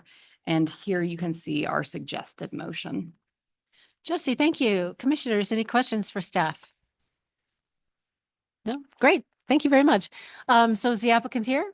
Is that you guys? No? All right. Is our applicant joining us remotely?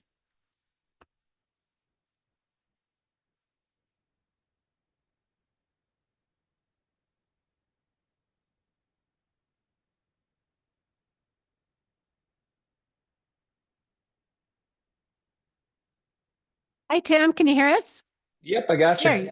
There you go. Okay, please give us your full name and then you'll have 10 minutes to tell us about your project. Tim Hughes. I live here at 3823 West 32nd Ave. Thanks for taking the time. I hope you enjoy my beautiful hand-drawn thing at the top left. Those are always the best. They're great. Staff, I like working with staff because they're like, hey, just draw something. And I'm like, you are really assuming that I know how to do that. And then I come here and all the commissioners are architects, and I understand now why there's an assumption. All of us. So I'm generally, the one thing that I'll note here is, if you look, that I'll just kind of take, this is my report, by the way. I worked with a third party, Phil, he's great. He came in, did the whole thing, wrote this report. And my goal here is, like, I just want to maintain the character of the house. There's been some upgrades prior to the historic designation, as staff mentioned. Certainly not my intent. This is my third house over 100 years. So I've owned, I don't know, 350 years worth of houses in my life. And so I'm happy to continue to maintain the quality. The thing that I'll note on Windows 104 and 105 is you actually can see that there are several columns designated as 3, which does indicate advanced deterioration. So that I'll just note that if staff is recommending the replacement of windows with advanced deterioration, that 104 and 105 should be included. I would say if the commission was interested in moving forward with approval of 104, 105, and then the staff recommended 117 through 119, as well as this weird door with a weird dog door cut into it, then me as the applicant, I'd be comfortable with that outcome, and we would keep 106, 107, 108 in current condition. The one thing I just wanted to make sure is that there wasn't a condition of approval for the replacement of these other windows that would require the repair of those 3 windows, because those are kind of separate issues. But recognizing that the commission wouldn't approve a replacement of 106 through 108. So that is the primary comments that I wanted to add. I didn't have a presentation. Okay, commissioners, do you have questions for Tim, for our applicant? No, doesn't look like it. Okay, Tim, thanks. Jesse, we'll do public comments first. So as usual, if there's anybody that wants to join us virtually with a comment, you can raise your hand in Zoom or dial *9 on your keypad. You can email landmark@denvergov.org. You'll have 2 minutes to provide your comments. I don't see any hands raised. Okay, excellent. Jesse, did you have any additional? Yes, I did want. Y'all need to use the microphone. Yeah.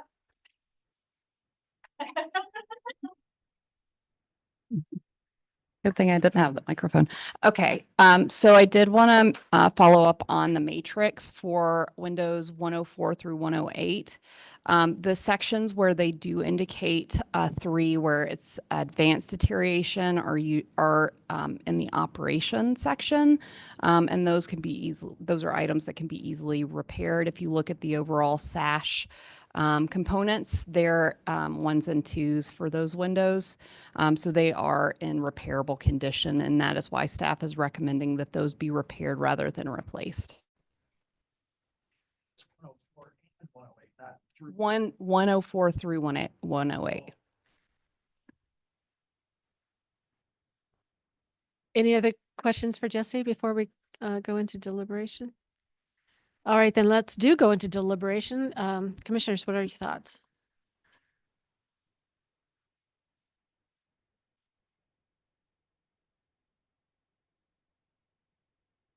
Don't everybody talk at the same time.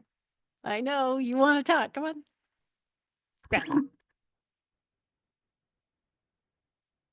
Applicant asked a fair question. If they don't remove those windows, we can't compel anybody to repair something that's existing. Is that correct? That's correct. That's correct. Brittany says. Fair enough. Then I just wanted to clarify that for the applicant.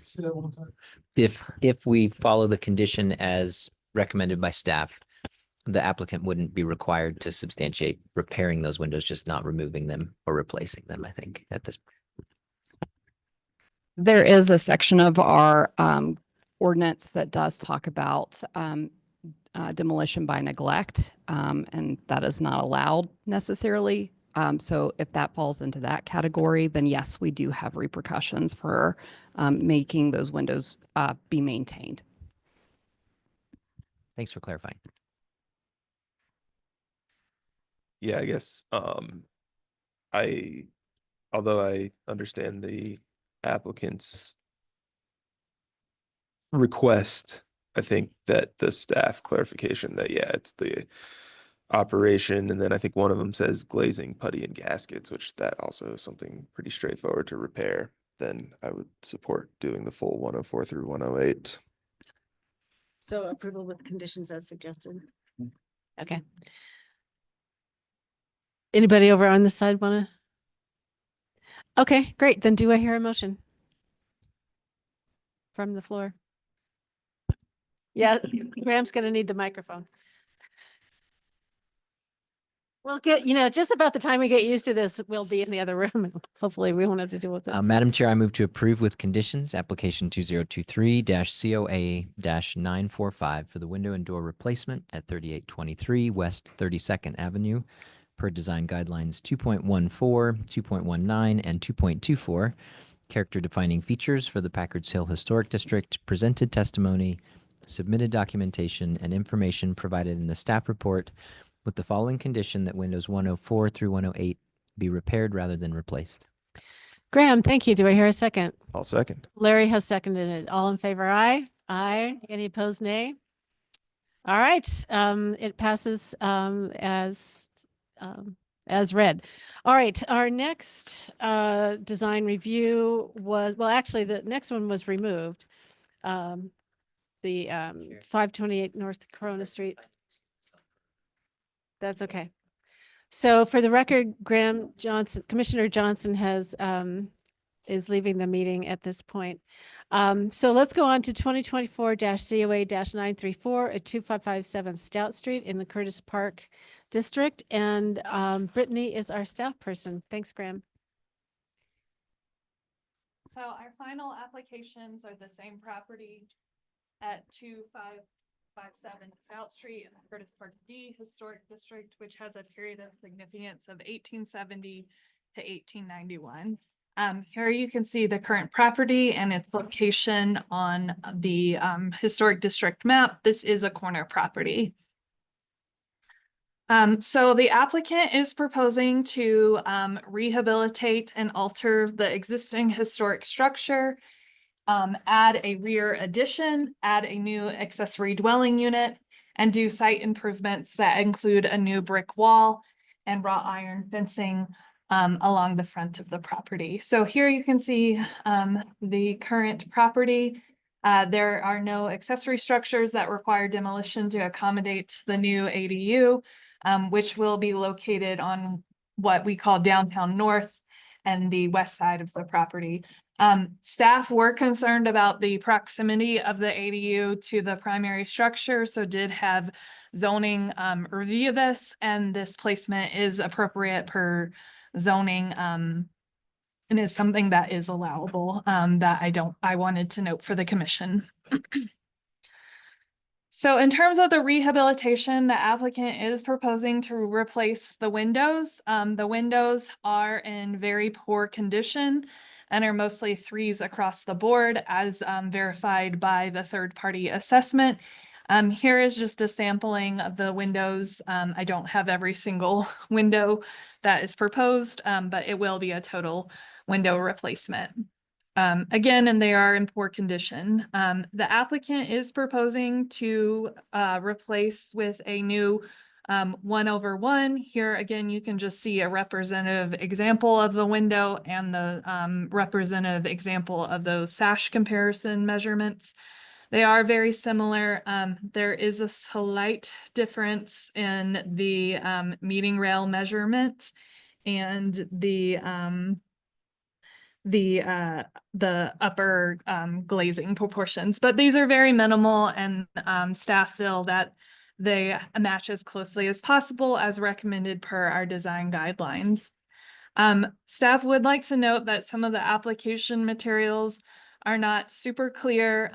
The window comparison sheet does indicate that it will be a wood clad window, and some of the material specifications also indicate that an aluminum clad wood window. However, staff would recommend this be noted in the window schedule or on elevation material notes and call outs, because the material specification sheets don't often transfer into the building permit and construction phase. And we want to ensure that those windows are replaced with wood or aluminum clad wood, as that's required by our design guidelines. So looking at some alterations to the house, this is for a basement egress here. This is in the proposed addition, but there are two kind of window wells proposed for this home. The window well that I don't have circled will have fixed windows, but the window well that is circled in question will have a slider egress, and staff are concerned about this slider egress as we do not allow slider windows within our historic districts, even when they are on secondary elevations, new construction, and not visible from the public right of way. So we are concerned about that slider egress that you're seeing on the addition basement. Additionally, the applicant is proposing to replace the existing roof, which is a standing seam roof, with a new standing seam roof. Staff are supportive of that, as the Sanborn maps do indicate with this little circle right here that the original roofing material was a non-combustible material, and likely the standing seam that is on the roof currently is the historic roofing material. However, the applicant is also proposing to replace the existing asphalt shingle roof of the porch with a new standing seam roofing material. Upon further inspection of the Sanborn map, and sorry, this circle kind of shifted, the Sanborn map did indicate that underneath this circle there is an X here, and that indicates that the wood shingle was originally used on the roofing for the porch. So when staff met with the applicant and had our pre-application meeting, we did indicate that we would likely be supportive of the standing seam on the porch. But upon further inspection of the Sanborn map, it did come to our attention that that is a wood shingle.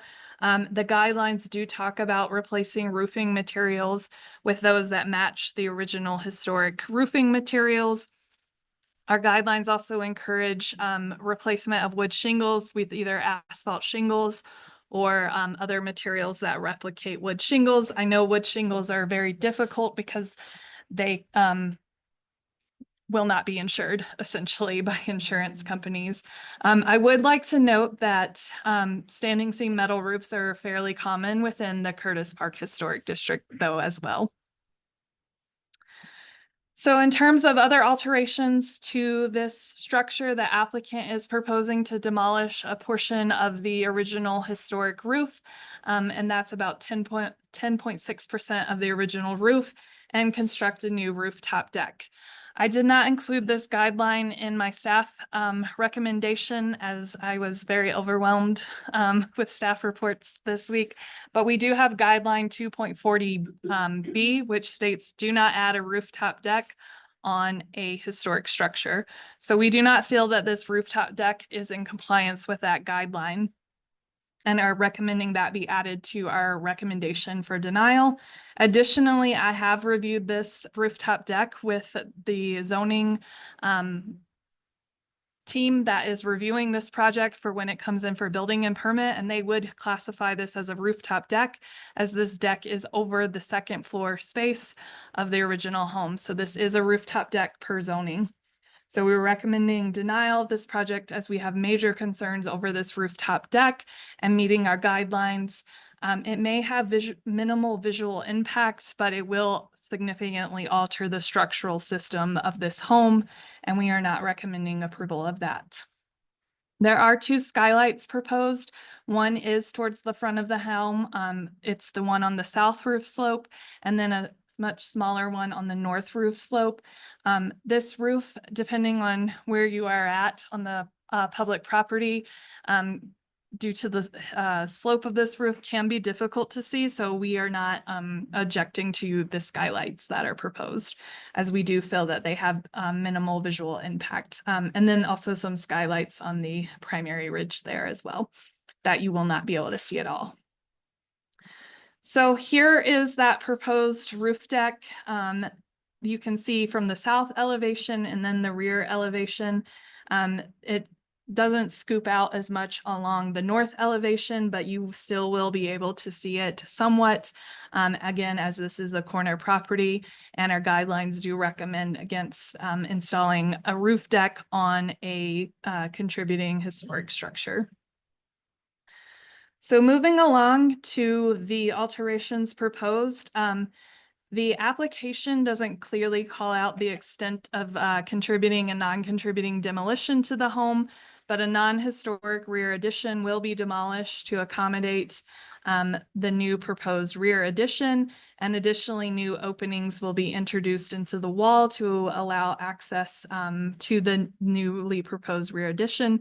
Some of those openings are already doors and windows, but it's not entirely clear to staff how much larger these openings will be. So we do need additional information on the extent of demolition to the rear facade. Additionally, these windows on the south elevation of this bump out bay are proposed to be converted into door openings. Again, it's not clear to staff how much demolition is involved in that bump out bay. We do often see modifications to historic homes and windows on side elevations to convert them into doors. However, just with the extent of the alterations proposed in terms of the rooftop deck and the addition, we are a bit concerned about the modifications of these windows into doors. And then finally, also on the south facade towards the front of the home, a new window opening is proposed on the first and second floor. So that will be a new window opening at the front of the home. They are stacked windows, so they are symmetrical. They are differentiated from the original window openings, which have stone headers and jack arch detailing. These windows will be simplified in design. So again, looking at the front of the home and the proposed standing seam roofing, it is an 18-inch wide profile that you can see here on these renderings and elevations. So again, the primary roof is currently standing seam and historically was a non-combustible material. Staff do have minimal concerns over the porch roof, as our guidelines do encourage replacing with the original materials, which the Sanborn maps indicate were as a wood shingle. The applicant is also proposing a new ADU, and you can see that ADU here on the front facade. It does have a brick screen wall forward of the vertical nickel gap siding that is proposed for this elevation, and that is to help create some contextual relationship to the Curtis Park neighborhood. The applicant is also proposing a brick site wall. Staff did have some concerns over the brick site wall, as we more commonly see wrought iron fencing within the Curtis Park Historic District. However, the registered neighborhood organization did support that brick site wall, and the applicant has provided some examples of site walls within their application materials. Curtis Park neighborhood did note that they had some concerns over the placement of the wall on the north side of the property along that secondary street with the sidewalk, and just some concerns over snow melt. You can also see the proposed addition here sticking out to the side. And I have more elevations to talk about the addition, but I did want to note that the addition is visible from the front facade as well. So here is the south elevation, and you can see that addition's relationship to the historic structure. The addition is proposed to be clad in a limestone tile and have divided light casement and fixed windows, and then skylights in the roof with, again, the standing seam metal roofing. The ADU is a flat roof structure, and it is proposed to be constructed of brick and vertical nickel gap siding that you can see will be used in combination with the brick. Here is the rear elevation of the addition. The RNO did comment on the horizontality of the windows. Again, these windows are not as visible from the public right of way as the ones on the south elevation. And I do believe this is a folding window and not a slider window. But again, we don't allow sliders. So if that is a slider, that is not something we'd allow. Additionally, on the screen, you can see example of the cladding material for the addition. It is a limestone tile. Staff did recommend that the applicant explore different materials for the addition cladding, as the commission has previously approved not approved limestone cladding for additions, particularly where they do have some visibility from the public right-of-way. Additionally, staff do have some concerns over the divided light windows that are proposed for the addition, and these are steel divided light windows. Just to point out the elevation of the ADU, again, that nickel gap siding with the brick that is proposed to create some varying interest along that facade. So the windows that are again proposed for the addition are a steel window. The submitted materials, again, do note that these come in a true divided light and a simulated divided light. It does appear based on the window section that the applicant is proposing the true divided light, but we would again request that be clarified in either elevation callouts or in the window schedule, as material specifications don't often transfer with the submittal materials. But staff do also have concerns over the proposed divided light windows. As the guidelines say, do not use divided light windows unless they're based on context from the historic structure. So the overwhelming majority of windows on this home are 1/1 windows. There is a single 4/4 window on the back of the house, and that is that window here. That window is facing the same south direction that the addition is proposed to be facing. However, this window is also proposed to be removed and replaced, and it does not appear that it will be replaced with a 4/4 window. Additionally, we feel that the divided light pattern proposed in the addition windows does not match the 4/4 patterning of this singular window. So staff are recommending that the addition not have the divided lights, although generally we are supportive of the larger glazing that the applicant is proposing, but would recommend against using divided lights in this space. So this is the south elevation that faces onto the secondary street facade. Again, the addition will not be visible due to the ADU, and the ADU does have that brick and nickel gap siding. The nickel gap siding comes in a various exposures. Our guidelines do require 4 to 6 inch exposure. And our guidelines do also require a smooth finish, and this comes in a smooth finish and a textured finish. So we would need that confirmed in the submittal materials, as well as it's not clearly identified. I would also like to note that our guidelines do talk about using vertical siding in areas where it has limited visibility from the public right-of-way. This will have a high level of visibility from the public right-of-way, as it is along the secondary street. And although there is that brick screening wall along the front facade, you will be able to see that vertical nickel gap siding. The RNO has reviewed this ADU and is not concerned with the use of the vertical nickel gap siding. And we do have a older ADU within the Curtis Park Historic District that does have some of the same horizontality that this ADU is expressing. So I did want to note that for the commission. So here is just a rendering of that proposed alterations to the primary structure, that new ADU and that addition. Site work, again, is to include a site wall and fencing, but also a new patio, similar material with a different finish than is proposed for the ADU cladding. There is a pool. We didn't really look in detail at that pool because it's an in-ground pool, and that's not something we typically review in depth. But staff are recommending denial of this application over some of our concerns over the slider windows, the divided light windows within the addition, the rooftop deck addition, which is guideline 2.40B, which again is not recommended within my recommended motion, but I am recommending the commission add that.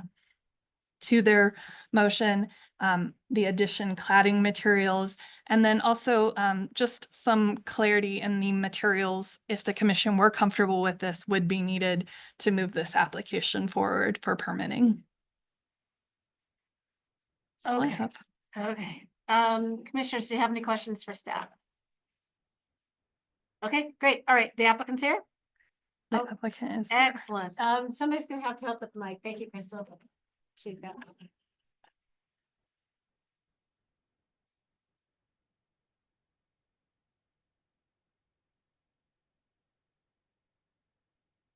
So thank you for your patience. I know it's been a long day. No worries. So you probably know the routine. You'll have 10 minutes to tell us about your project, and please begin by giving your full names. And I have your PowerPoint. Just let me know when you want me to change slides. Great. And this is the V2. Yes. Yes. All right. Hi, Jeff Yoshimura, 3440 Shoshone Street and future 2557 Stout Street. I've been a resident here since 2012. So architect Seth. Yeah, Seth Donnell, Catalyst Architecture and Development, 1001 Street. Great. My partner Matt is here. He's a 5th generation Coloradan, as well as his father. Just for moral support. We'd like to thank the commission for taking the time to review our projects today and the Landmark staff's efforts throughout the process. This application focuses on our phase 2 work. We're going to talk about the brick repairs next. We plan to turn this house into our forever home for our family.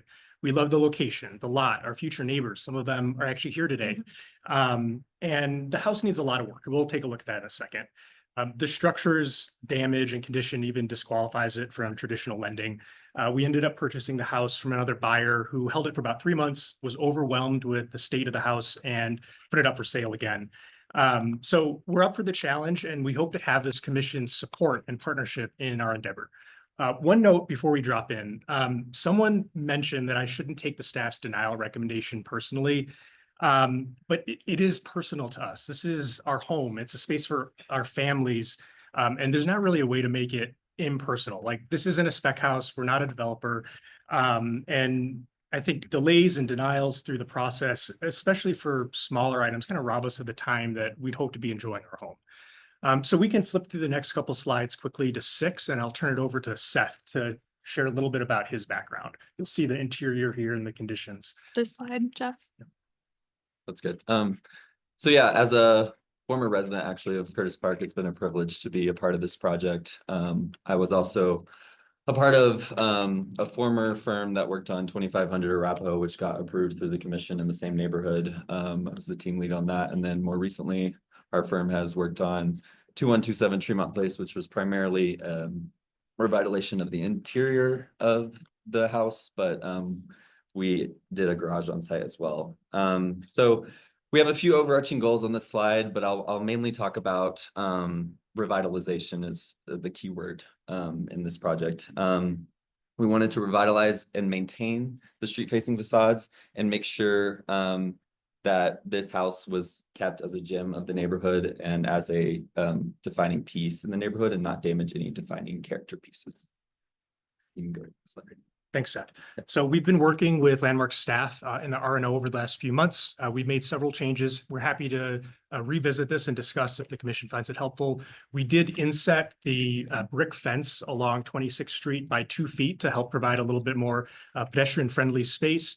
And we've also committed to the R&O to landscape that appropriately and provide lighting to help improve safety for pedestrians along that stretch. Next slide. Before we talk about some specific design elements, I hope that the commission will just keep the purpose of our landmark ordinance in mind.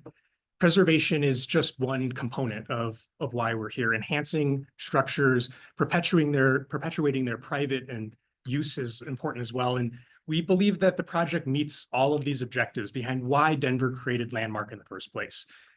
For example, the bank valued the historic structure at $40,000, less than 4% of the overall property value. And the Landmark Ordinance has done a great job of protecting the structure and encouraging investment back into it. What we're looking for is continued partnership in adapting the structure for modern use and continuing its use. Next slide. Many of the concerns raised by staff pertain to elements not visible or minimally visible from the street. For these aspects, we think that we've adhered to the intent of the guidelines, and we're looking for additional flexibility with those interior facing design elements as the guidelines permit, of course. Next slide. We touched on, next slide, we touched on the roof a little bit. We were a little taken aback when we got the report because of the change in the standing seam roof material on the porch. So we're just requesting that we're allowed to use a metal standing seam roof on the porch. It's commonly found in the neighborhood. It's found on the house, and it also reduces the fire risk, as Brittany shared. Next slide.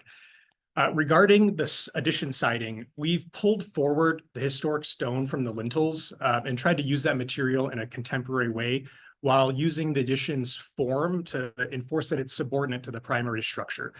We think that this allows us to maintain some simplicity with the addition by not introducing another material and create some contrast from the primary structure. Given that the contrast between the brick and the limestone is already present, we don't feel that this is a new stark contrast that's being created. Additionally, the visibility is pretty limited. It's about 65 feet setback from the sidewalk from that Stout Street facing facade.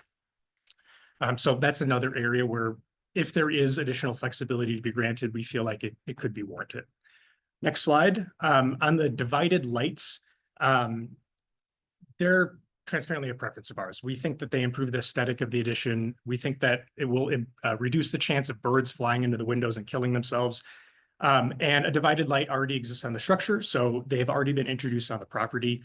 We're maintaining the tie to the primary structure with Italianate compatible window proportions, and we feel that the divided lights help further differentiate the addition from the primary structure.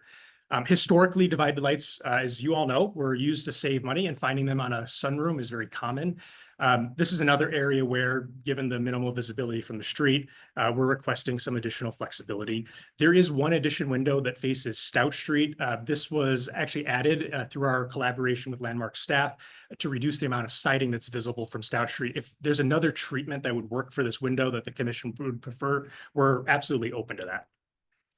Next slide. This is an example of home in Curtis Park that has an addition or sunroom that has divided lights where the primary structure has 1/1. And on the next slide, you'll see two historic examples from the National Park Service website on Italianate architecture. Both are demonstrating that it's not uncommon to see divided lights or smaller divided light windows on a subordinate structure, sunroom, when the primary house is 1/1 windows. Next slide. On the attic walkout, first and foremost, we completely understand that the roof form is a key detail of an Italianate home. And we believe that we've respected this and respected the historic character of the house and the neighborhood. So we've preserved the details and the overall form of the roof line and inset the attic walkout into the existing massing. So the original appearance is maintained from ground level. You can see from Stout Street sidewalk, 26th Street, and even the backyard looking straight up.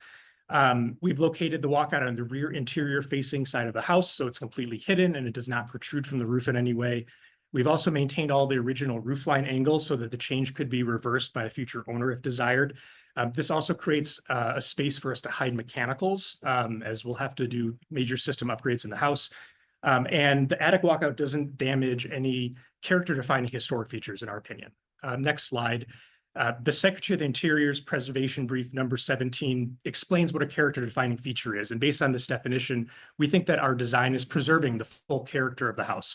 We're removing an inset section of the roof that has no detail or distinction significant to the overall structure. And again, it can't be seen from the street, and it maintains the appearance of having a roof from ground level. The impact is kind of roughly equivalent to adding a large skylight in that corner. Next slide. Specifically regarding the Denver Guideline 2.40B, we believe that this guideline should actually not be applied since it's at odds with the Secretary of the Interior's guidelines, the source of our Denver guidelines as required by the municipal code. The Secretary of the Interior offers guidance on rooftop decks and terraces, and we believe that we're meeting them and have not damaged any character-defining features. Next slide. Additionally, we also believe that the Denver Guideline 2.40B doesn't apply to the element of our project because it doesn't actually meet the Denver zoning code definition of a rooftop deck. The landmark guidelines don't define a roof deck or rooftop deck and defer these undefined terms to the Denver zoning code, which defines it as something that sits on a roof, not something that's inset into a roof. So we think that if nothing more, given all of these facts, we should evaluate the attic walkout based on its negligible impact to the property and the neighborhood character rather than a specific guideline. In closing, I'd like to bring forward an article from the Secretary of the Interior that directs rehabilitation projects to be evaluated on the cumulative effect of all work. As our guidelines are sourced from the Secretary of the Interior, we believe that the commission should evaluate our project holistically, consider how we're improving, restoring, and investing in our home and the community, and how we've been really careful to preserve the 2 street-facing facades that contribute most significantly to the historic character of the house. There were some product specifications on the next slide that were marked as unclear in the staff report. We have selected products that have an option that would be compliant with all the guidelines, and we 100% intend to pick the option that complies. So simulated divided lights with a spacer bar or true divided lights, smooth siding, and we're happy to change the window operation since that's really negligible to the overall project. All right, thank you. Wow, that's right at 10 minutes, dude. Well, well done. Commissioners, do you have any questions for our applicants? You do not? No? Okay, then let us, thanks, gentlemen. Then let's go on to the public comments for design review. If anybody is, but I think there's probably somebody here in person. Just raise your hand and we'll get you up there to speak and you'll have your 2 minutes. If there's anybody who is joining us virtually, that's great. You would just click the hand raise button on Zoom, dial *9 on your keypad to raise your hand if you're joining by phone, or you can email landmark@denvergov.org with your name and phone number if you're having difficulty with either hand raise option. So let's start with people in person. Both of you. All right. Would you like to go first? Sure. Please do. Please have a seat. What do I do? Go right up to have a seat there.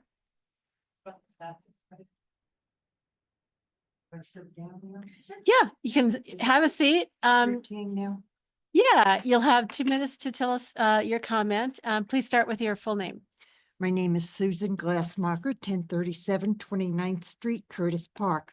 I have additional reasons why should be denied, and I'm hoping that you read my letter and carefully considered it. First thing is, bays are character-defining features of this house and all throughout Curtis Park. So I have a problem with the addition coming out further beyond the bay on the, I don't know what you're calling south, the downtown side. And it comes out beyond, and it will be visible from the street. Right now, there's a bunch of junk in front of it, but I don't like that. It has glass, fine. It's still a structure, so I don't think that should be allowed. Then as I was looking at the plans, there's no space. It looks like the ADU is attached to the main house. In so many of these renderings that we saw, there are some renderings, elevations that look down like this and are sneaky.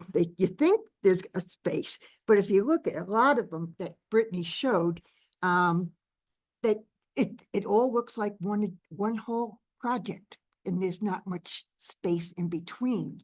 And you can see that on site plan A8 and A12. Now, on the north side or the non-downtown side, the North Bay blocks the definition of it. If there was a sliver there, it blocks the space. The bay and the brick wall block the space in between the two structures. And again, from both streets, it looks like all one big giant. Ma'am, your 2 minutes is up. Oh, it's only 2 minutes. Yeah, it's only 2 minutes. Oh, sorry. It's over, and it's also overpacked and zoning control. Thank you, Sue. ADU control. Thank you. Keith, did you want to? Yeah. All right. Thanks, Keith. All right. I mean, thanks, Sue. Keith is next. And Keith, you know the routine. Hi, Keith Pryor, 2418 Champa Street, Design Review Chair for Curtis Park Neighbors. We did submit our letter. I'm going to speak on behalf of my own self here today. So one of the things the commission has continually had to struggle with is it of its time or is it replicative? And we've gone round and round with this in Curtis Park. And so you have approved an addition that was extremely modern at 2631 Curtis Street. It had vertical siding on it. It did protrude off the exterior of the building and was visible from the street, similar to what this is doing. And so that is something to definitely look back onto and see how does this correct. They are tying this in with the limestone. It is a product that is found on the lintel and seals. It definitely shows it of its period. And so they've done a very thoughtful way in which they've delineated this from the structure itself, but yet incorporated into it. The Landmark Commission has approved additions that are visible from the street in the past. As far as the placement of the ADU, the property across the street has an attached garage. This house sits extremely far back on the lot, and there's no real placement that you're going to place this ADU that it wouldn't look like it's attached. They've done a nice job on placing it and making it look as other ADUs have on corner lots that this commission has approved previously, one on 30th and Stout. The other piece is the rooftop addition. At 2721 Curtis Street, this commission had approved a third-story addition with a deck off of the back. And so, as well as at 2936 Champa, it has rooftops, and you regularly approve rooftop decks within this district, just as this architect has designed. So why would we deny something that is not necessarily a deck, but thoughtfully reconstructed in the actual roof itself and is not visible from the street? So Keith, these are all that's things to your 2 consider. minutes. Thanks so much. We look Thank you, forward to your sir. deliberation. All right, terrific. Let's have a look to see if there's anyone joining us virtually that would like to. I don't see any hands raised. We do have, okay, great. All right.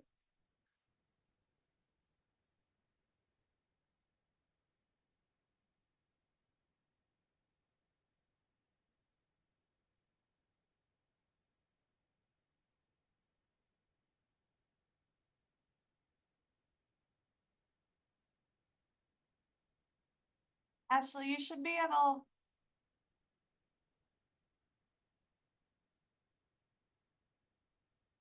There you go. You should be able to unmute yourself now. Oh, she declined. Okay. Oh, that's Significant delay. no, sorry about that. That's all right. Just give us your full name and you'll have 2 minutes to make your comment, please. Yes, thank you. My name is Ashley Albright. I am a Curtis Park resident at 818 32nd Street. I filed written comments previously. I just never know if they have been, I think they've been delivered, but frankly, they should be part of the deliberative process. So I always speak. So I support in general the staff's recommendation of denial as to all the items that they did note. What they did not note, I agree with Sue for different reasons regarding the placement of the ADU. Typically, the ADUs in this neighborhood are behind the main structure. Here, the addition and whatever else is going on back there has seemed to have eliminated that criteria. And I do agree with Sue, the way it is structured, it appears as if it's a side addition, the ADU being a side addition. The location citing can affect the definition of subordinate and not just size or ornamentation. And I do not believe that this ADU is subordinate to the historic structure. In fact, it sticks out even more prominently than most of the ADUs that this commission has considered because it is on a corner lot. That makes it even more important in terms of its consideration. It can be seen from the front, it can be seen from the back, and particularly from the back, with the way the windows go, it does not tie into the primary structure well at all. A contemporary structure can do this, that one does not. I support the staff's denials and would add the above. Thank you for your consideration. Thank you, Ashley. All right, is there anybody else? I do not see any hands. All right. Is there any additional comment from staff before we go into deliberation? Yeah, I just wanted to confirm that we did have Mark Bomback and Michaela Fenharber with the zoning Harbor with zoning, single family residential zoning and building confirmed that this is classified as an accessory dwelling unit, because when I first saw it, I was concerned about its placement on the lot. We also had them confirm that this is a rooftop deck and not an attic walkout because it is above the roof of the second floor of the home. So while our guidelines do talk about not adding a rooftop deck to a historic structure, and that's a very clear guideline, we're also concerned about demolition of the roof. So it's not just limited to the fact that there's a rooftop deck. It's the two of those components combined. Thank you. Commissioners, do you have any questions for staff before we deliberate? Oh, I'm sorry. And Ashley, I did distribute your public comment to the commission, and they did receive that comment.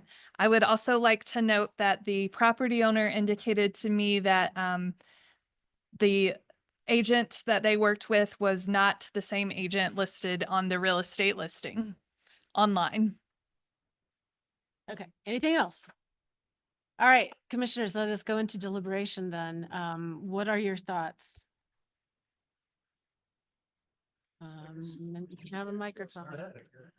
Yeah, I just have a few notes here as we were listening to everybody's presentation. It was very thorough and just want to say that we do respect the effort that's put into that and appreciate it. You kind of quoted the Secretary of Interior's in a couple of your slides about just kind of being reasonable within preservation, and I think some of the staff's recommendations as far as conditions go are relatively reasonable in my opinion. I want to make a comment about the limestone. Limestone as an accent is seen quite often in this area. Limestone as a primary cladding is not in my experience. And so having that as a primary cladding and kind of that light, it's not a native, well, it's not really necessarily a native stone to this area. Therefore, that's why it's used more of an accent, and having it as a primary cladding does make that ADU stand out even more than it already kind of does. I have no issue with the standing seam roof over the balcony. I think that, or over the terrace. I think that having one being cedar shake and one being standing seam would obviously look a little odd anyways. And then the deck, I think the rooftop deck kind of speaks for itself as far as zoning goes. So I support staff on a majority of their recommendations. Okay. George. First of all, it isn't personal, but if we were to come back with modifying your application with a bunch of recommendations, those would be carved in stone if we passed it that way. By putting a simple denial, you get the opportunity to reconstruct your project the way you want it, and there's more room actually for negotiation than just having us specify this condition has to be changed to X. So in view of the limestone and particularly the attic walkout, I can support staff on the denial and come back with something we can live with. Rusty or Emily? Rusty. Emily, did you have any? Okay. I would just like to add, well, first of all, I support staff and agree with their conditions, but I would add, like the last caller mentioned, as it relates to 3.3, design in addition to a historic structure to respect the character defining features of the historic district, blah, blah, blah. That addition to me, when I look at it in juxtaposed with the house and the neighborhood, feels commercial, and doubly so for the ADU. This being a corner lot and with those two additions, and I guess the guideline that I'm referencing on the addition is, or the ADU is 4.19 and 4.18 as it relates to the location of it. Make that corner feel too commercial. I think while that's a soft matter, it's a simple way to describe how I interpret that design and how others might interpret that design. Larry? Thoughts, Larry? Yeah, that's an interesting take. I think, yeah, I'm not as concerned with the view of the ADU on the street side there. I think being a flat roof Italianate design kind of inherently is going to make it have some commercial resonance. But yeah, I agree with the staff report. And I think one of the things we haven't really hit on is the divided light windows on the addition. And I also agree with the staff report. I think the point is taken about the those additions that have had divided lights for sunrooms and things, but I think that also starts to run into the territory of creating a false sense of history. And so I think the more straightforward thing to make this a contemporary, and obviously contemporary addition would be to not have divided lights in the addition. Okay. Emily, did you? I can deliver. I just wanted to say as well that I appreciate the simplified massing of the ADU and the brick cladding and some attempt, the obvious attempts to detail that in a respectful way. But to kind of add on, I have concerns about the cutout of the double doors in the library. Just because, again, whenever you cut into historic structure, it can, cause there's no going back from that. So just look, especially since it's just a side facade entrance, that you might want to consider that doing a little bit less of a large and dramatic cut there. All right. All right, so it looks like so commissioners are in agreement with staff. You recommended the rooftop to be added into the motion, is that? Yes, which is guideline 2.40B. 0.40B. All right. All right, commissioners, do I hear a motion including the rooftop deck and the 2.40B guideline? I'm happy to pass the mic. I'd make it. Okay. Okay. Go for it, Chris. Madam Chair. Yes. I got to zoom in, Madam Chair. Madam Chair, I move to deny application number 2024-COA-934 for the rehabilitation addition accessory dwelling unit and site work at 2557 Stout Street as per design guidelines 2.18 through 2.19, 2.25, 2.27, 3.4 through 3.7, and 4.2, and also 2.40B. Thank you. Character defining features for the Curtis Park Historic District, presented testimony, submitted documentation, and information provided in the staff report. Thank you, Chris. Do I hear a second? Second. George has seconded it. All in favor, aye. Aye. Any opposed, nay? All right. The application has been denied. All right. We need to leave Rusty. Yeah, Rusty needs to leave. So Rusty has now left the meeting. Okay. We have one final item also involving the same property.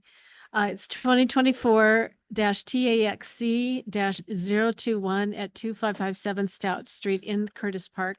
And Jennifer Capetto is our staff person. Thanks, Jen.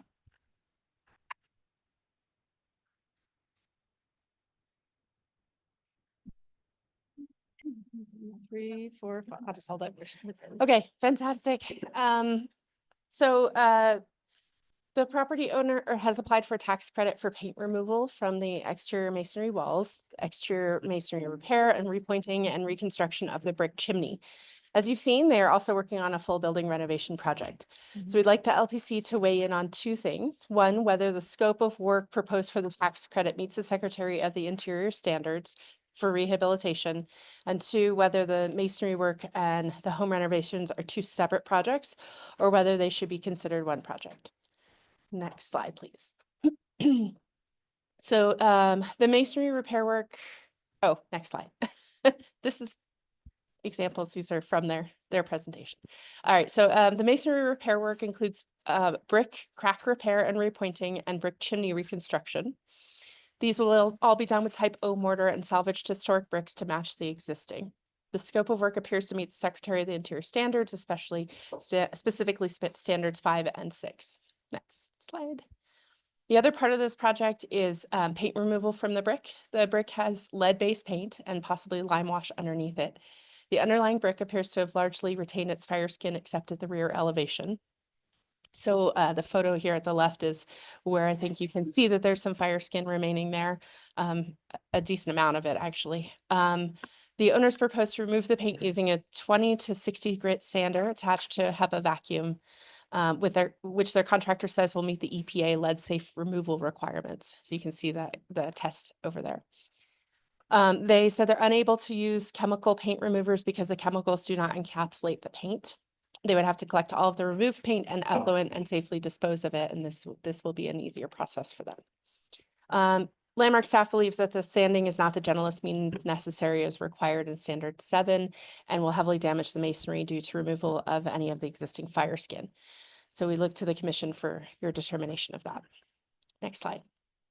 Additionally, based on the state program guidance, the entire scope of work must be considered when determining if a tax credit application or project meets the standards. Landmark staff believe that the scope of work includes the masonry repairs and paint removal, but also the addition, the window replacement, the ADU, the alterations to the historic roof line to add a roof deck and the full interior renovations. Hold on a second. Next slide, please. We believe that the two projects are concurrent rather than consecutive, and the only gap between the two projects will be the time it takes to obtain building and zoning permits. If the two portions of the project are reviewed as a single scope, the interior renovations and work deck would not meet standards 2, 5, and 9. So last slides that we're recommending denial of the tax credit because we don't believe the paint removal project meets standard 7. We believe the entire project is a single scope and that doesn't meet standards 2, 5, and 9 as well. That's it. It's late. We're tired. Okay, commissioners, do you have questions for staff? Yeah, I bet you do. Here. Do you know why the applicant has submitted 2 applications? Have they expressed why? Because they're doing the one right now, the paint removal is happening right now. And the other is, and Jeff, you can correct me if I'm wrong here, so I don't want to speak for you, but yeah, but the other will be going through the design review process and permitting and all of that. So yeah. We don't have time to wait. So we're just trying to get things going as fast as possible. And in case people didn't hear, I don't know that there's any home anymore, but we do. Okay, in case they didn't hear, they said that they don't have time to wait to move into the home that you bought. You know, we're just ordinary people. We're not a developer. We're not investors. This is a house for us to live in, and we would like to live somewhere. So, yeah. Larry has a question. Yeah, is paint removal an allowable Yes. thing without, okay. So- But without landmark approval? Yes. Okay, thanks. Yes, so they don't need a certificate of appropriateness for a paint removal project. It is an allowable expense for the tax credit as well, as long as it's done to meet the standards. Well, I guess my question was, because the applicant has expressed that they're currently doing that work, is it allowable to be done without landmark approval at all? Okay. Yep. It doesn't, you don't need a building permit or a zoning permit for that work. And so therefore, landmark review is not required. But if you're doing a tax credit, landmark review is required. Okay, Obviously, Brett, there that's was the a reason review why of it's it. here. It's, okay, and if we approve or deny this application, we're assuming that they're the same project, is that right? No, so there's two facets of this. That's a Okay. great question. So what we're asking is for you all to determine whether the tax credit could be approved as it is, because whether the paint removal meets the standards as proposed. And if you do think that that's the case, is the scope of work just the brick work, or is it also include the work for design review that you heard earlier? So is this one project scope that is happening kind of concurrently as opposed to two separate project scopes? And staff's opinion is it's one project scope. The applicant's opinion is it's two. So we defer to you all.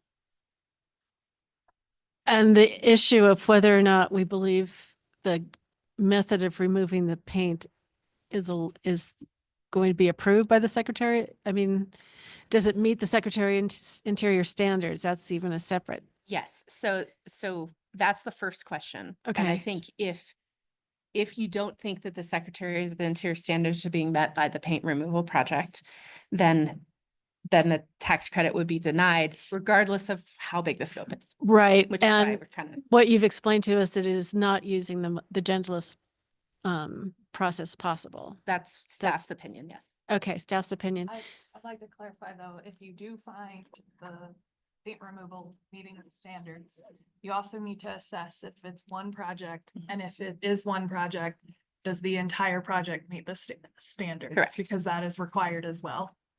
But isn't that, so here's another question. Isn't that something we would have to determine after the project No. is complete? Oh, No, because this is a part one application. So I think, so we always ask people when they are submitting a tax credit application to show us everything that they're doing in all scopes of work, whether or not it needs a permit, whether or not it needs, it would qualify for tax credits for the financial aspect of it. So for example, one of the projects that I was just writing a staff report for while you all were deliberating on other things is for a re-roofing of a house, the historic house, but also the garage. And so that garage part doesn't qualify for tax credits because it doesn't qualify Right. for tax credits, but the whole scope of the project meets the standards in staff's opinion. That's the kind of thing to think about is, does the entire scope of the whole project meet the standards? What is the entire scope of the project? Is it just the brickwork and the paint removal? Is it also the other work, like the interior work that's proposed to? And you make that evaluation both times before the project moves forward on the, to not give false assumption that they qualify. Yeah. And then deny them in the phase two. And then at the phase two, also to ensure the work did actually meet the standards. Correct. Is this the only tax credit for the whole project? I mean, Yes, that's what they've said is that they're proposing a tax credit for this. so just, masonry work. okay. So this would be the only tax credit they would get no matter what gets done to the, You'll have to ask. Okay. I think that's a great, I can't anticipate what their future plans are. And it may be that they want to do, mechanical work in 5 years. Who knows? okay, then let's go ahead and thanks, Jen. Let's go ahead and speak with our applicant. Hi, Ken. So you know the routine, your name and 10 minutes. Yep, Jeff Yoshimura. Thank you. All right, so next slide, I think we've kind of covered the scope of what we're trying to do. This is the first phase of the project. Next slide. We believe that it's two different project components because of the time between them. The Denver Landmark website actually clearly states how to do this, which is basically you have to close out the part two application before you do anything that could potentially have disqualifying work in it. And given that our phase 2 project was just denied, we likely won't be able to come back to the commission here until mid-February based on how agenda scheduling works. And Denver permitting is running about 250 days for major residential projects. So that phase 2 work likely will not start until the end of 2025 at this point. And the brick work will be done probably by the end of the month or in January. That plus the ambiguity of what the phase 2 design will actually be, given that we can't have some of the features that we'd like, we may actually pivot on this project and just flip it. We may evaluate coming back and using the 3 lots and, potentially splitting it or evaluating like other means. So there's so much ambiguity in the phase 2 that I think these 2 things can be evaluated completely separately. This timeline kind of does assume that Landmark staff is adequately resourced to process the Part 2 application in a timely manner. I know that Landmark staff is kind of continuously under pressure and has so many things coming in that it kind of extends the timeline, but even if we're able to process it within 90 days, I think would be okay. If we click forward, you can see a couple more detailed pictures. You'll see the peeling lead paint. Our mason confirmed that it's not lime wash on the bottom. It's just another layer of lead paint. We can just flip through these kind of briefly. You can see missing bricks, areas that need to be re-tuck pointed, peeling paint around the foundation, crumbling bricks, chimneys that are at risk of collapse, so on and so forth here. We did first try 3 chemical paint strippers. I was working with Jen actually on like what we should try. I even got in touch with a Proseco rep about potential products that we could do. Our mason then tried 3 additional products. You can see the results on the next page. All of the products, we tried 2 applications. We followed the directions. Some of them have extended dwell times, and that bottom layer of lead paint is just adhered to the brick. You could scrub it with a brush. I was using a paintbrush to try to be gentle and smear the paint remover around. It will just not come off. And then you can see our mason was trying to get it off on the right side a little bit more. So we believe that the gentlest means possible, which would be a chemical paint stripper, is not possible. And we have to move to another means, which should be a mechanical means. We wanted to avoid soda blasting or sandblasting because we know that would cause pitting and really severely damage the brick. So we felt that the sanding method was kind of the next most gentle means. Click forward. Click forward to what we're proposing. So this kind of next most gentlest means that we could come up with that also did not create a lead paint hazard. We wanted to use hand sanding, and like Jen said, it'd be connected to a HEPA vacuum. This would make it easier also to capture all those lead contaminants to avoid creating a hazard on the property. We do want to have children in the future at this house, and wanted to make sure that the soil was not any more contaminated with lead than it would be otherwise. So the mason is laying down ground protection and taping that off to the house, tenting the structure, tenting the windows, and then doing all of the work inside that tent. I would like to point out that the mason we've selected for this project is lead safe certified. He's done several houses in Curtis Park in the same manner, including 2535 Champa, which was approved for the tax credit using the same means here.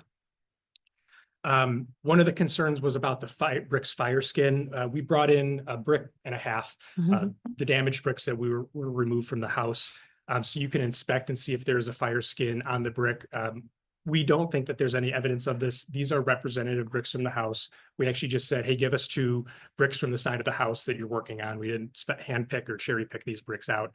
The smaller one, I ran underwater and used a soft bristle toothbrush to try to clean it off so you could see it without the dirt on it. The other one we kind of left alone.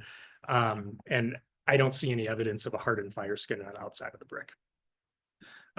Additionally, homes in Curtis Park typically have very soft brick, and if you go up and just kind of rub them, the brick will crumble away and it'll be dust. And then I think on the last one, if we just click forward, I brought up the Secretary of Interior standards again. I think that, or a article on guidance. We think that removing the paint supports the historic character of the property better than repainting it. We think that this helps support reuse of the property by removing the lead paint hazard. And since the brick is soft and does not really have this hardened outside fire skin, we think that we're not causing any material damage to the brick. And I'll leave you with the last slide. This is a partial progress photo, just to help kind of demonstrate why we think removing the paint supports the historic character of the property. We feel like we're kind of balancing practicality and safety and the intent of the standards for rehabilitation, and also providing an investment into the neighborhood and community. We've also received some unsolicited comments, even from folks that don't support our ADU in addition, but that the brickwork looks really good. So it's nice to hear that from neighbors. Questions? Commissioners, do you have questions for our applicant? Chris? That's okay. Are they gonna coat the brick after it's been sanded? Are they gonna do any kind of treatment to it? That's not part of our project, but if the commission would recommend we do apply some sort of treatment, we can consider that. Yeah, I wasn't implying that you should. I was just merely asking the question because sometimes that seems like everybody's go-to is just, put something else on it. But I think you provided guidance to Monica and Ruben in their tax credit to not put a coating on, so. yeah, I have a hard time being quiet when it comes to brick, so that's not unlikely. Any other questions, commissioners, for our applicant?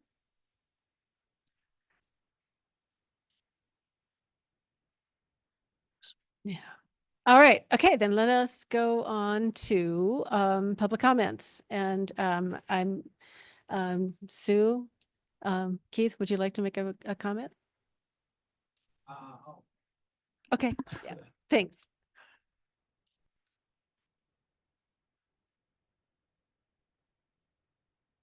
Hi, Keith Pryor, 2418 Champa Street, Curtis Park Design Review Chair. I am speaking on my own behalf on this project. As the applicant stated, you did apply and approve tax credits at 2553 Champa for this exact same process. And so not quite sure how why these two would be different. These are soft brick homes. These were not hard fired bricks. You can rub up against it and you do get red brick as you leave. And I would agree, sealing them is the worst thing you could do. This brick was meant to breathe. It basically wicks, it dries, it takes care of itself. And by putting on these types of paint, and especially the lead paint, it keeps the moisture in and actually causes further damage. So by removing this and doing what they're currently doing, it actually is saving and promoting the longevity of it. Greatly appreciate it, not only from the aesthetics standpoint, but also from a viability standpoint. Thank you so much. Thank you, sir. Yes. Yes. Mhm. Sue Glassmarker, 1037 29th Street, Curtis Park. I think they deserve these tax credits. And having dealt with all this soft brick, sand brick in our neighborhood, we know the limitations and we know that it thank God they didn't sandblast because it would have been a big fat hole in there, everything. So we know that what it can stand and what you try to do. And we know that sometimes you just have to grind off that very top face. And it's, again, it doesn't have a hard fired face. It's all sand. So you get down, when you grind the bit off, you're still left with what it was. So I think that they should get this tax credit because they're doing all the work that you can do and doing it, we consider it right as much as you can. All right. Thanks, Sue. Appreciate it. Is there anybody still hanging with us online, Taylor? Any hands raised? No? Okay. Great. All right. So staff, do you have any additional comments? I'm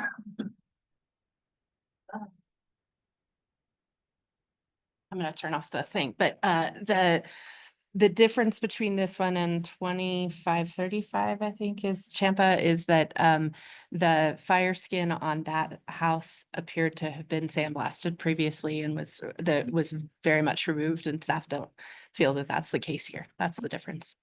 So I'm gonna turn that. Okay. I would also like to clarify they definitely could not come forward for a rehab, ADU, et cetera, phase 2, as they're calling it, until February. Today was the filing deadline for the second meeting in January, so earliest would definitely be February per applicant testimony. All right. Commissioners, any other questions for staff before we deliberate? Okay, it doesn't look like it. All right, thanks, everybody. Commissioners, let us deliberate. I guess the first thing we need to decide is whether or not the tax credit, the brick work is separate from the entire project. What are your thoughts?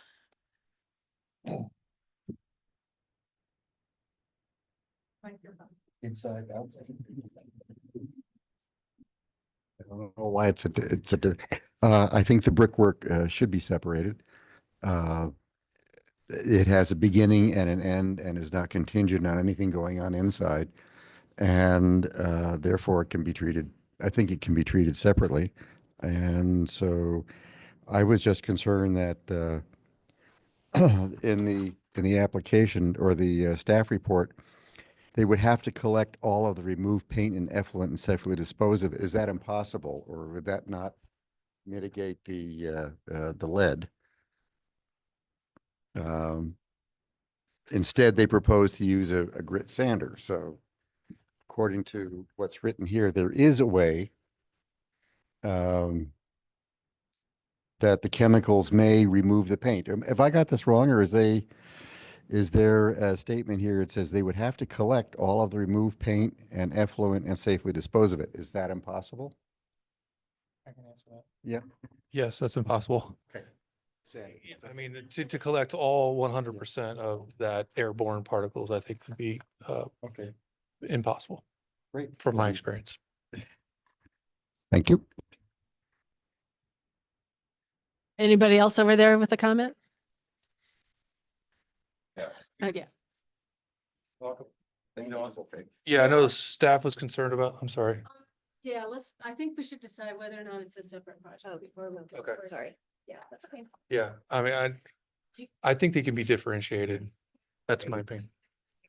Yeah, that's fine. Okay, well, all right, so let's talk about the bricks then. So we've decided that it's a separate project. Let's go forward talking about the particular treatment that they would propose. Yeah, might as well, the topic of fire skin, like, what is the true value of it, right?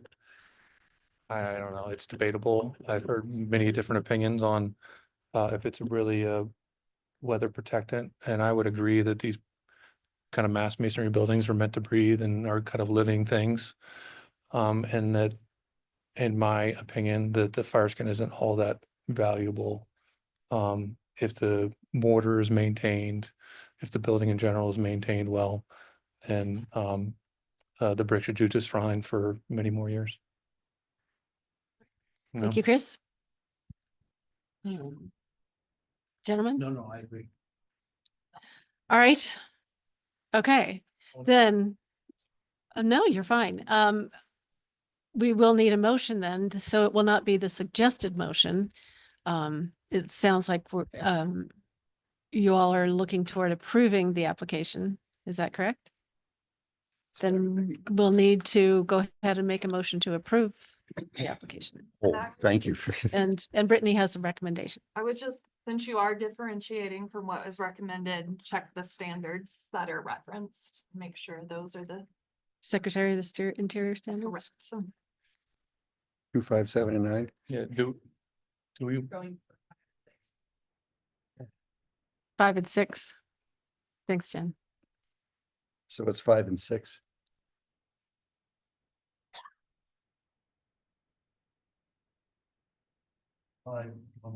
Yes, please. Yeah. Oh, wait, not without a microphone? No. Oh. I meant the. I'll read it. Oh. Standards. Yeah. Okay, yeah. Do you want to clarify the standards or? Okay, so Madam Chair, I move to approve application 2024-TAXC-021 for tax credit proposed at 2557 Stout Street as per Secretary of Interior Standards for Rehabilitations 5 and 6. Presented testimony, submitted documentation, and information provided in the staff report. George, thank you. Do I hear a second? I'll second. Chris has seconded it. All right. All in favor, aye? Aye. Aye. Any opposed, nay? All right, the application for the tax has been approved. All right, moving on. Business items? None? None. Discussion items? All right. Happy holidays, everybody. I'll see you next year. We can start virtual attendance.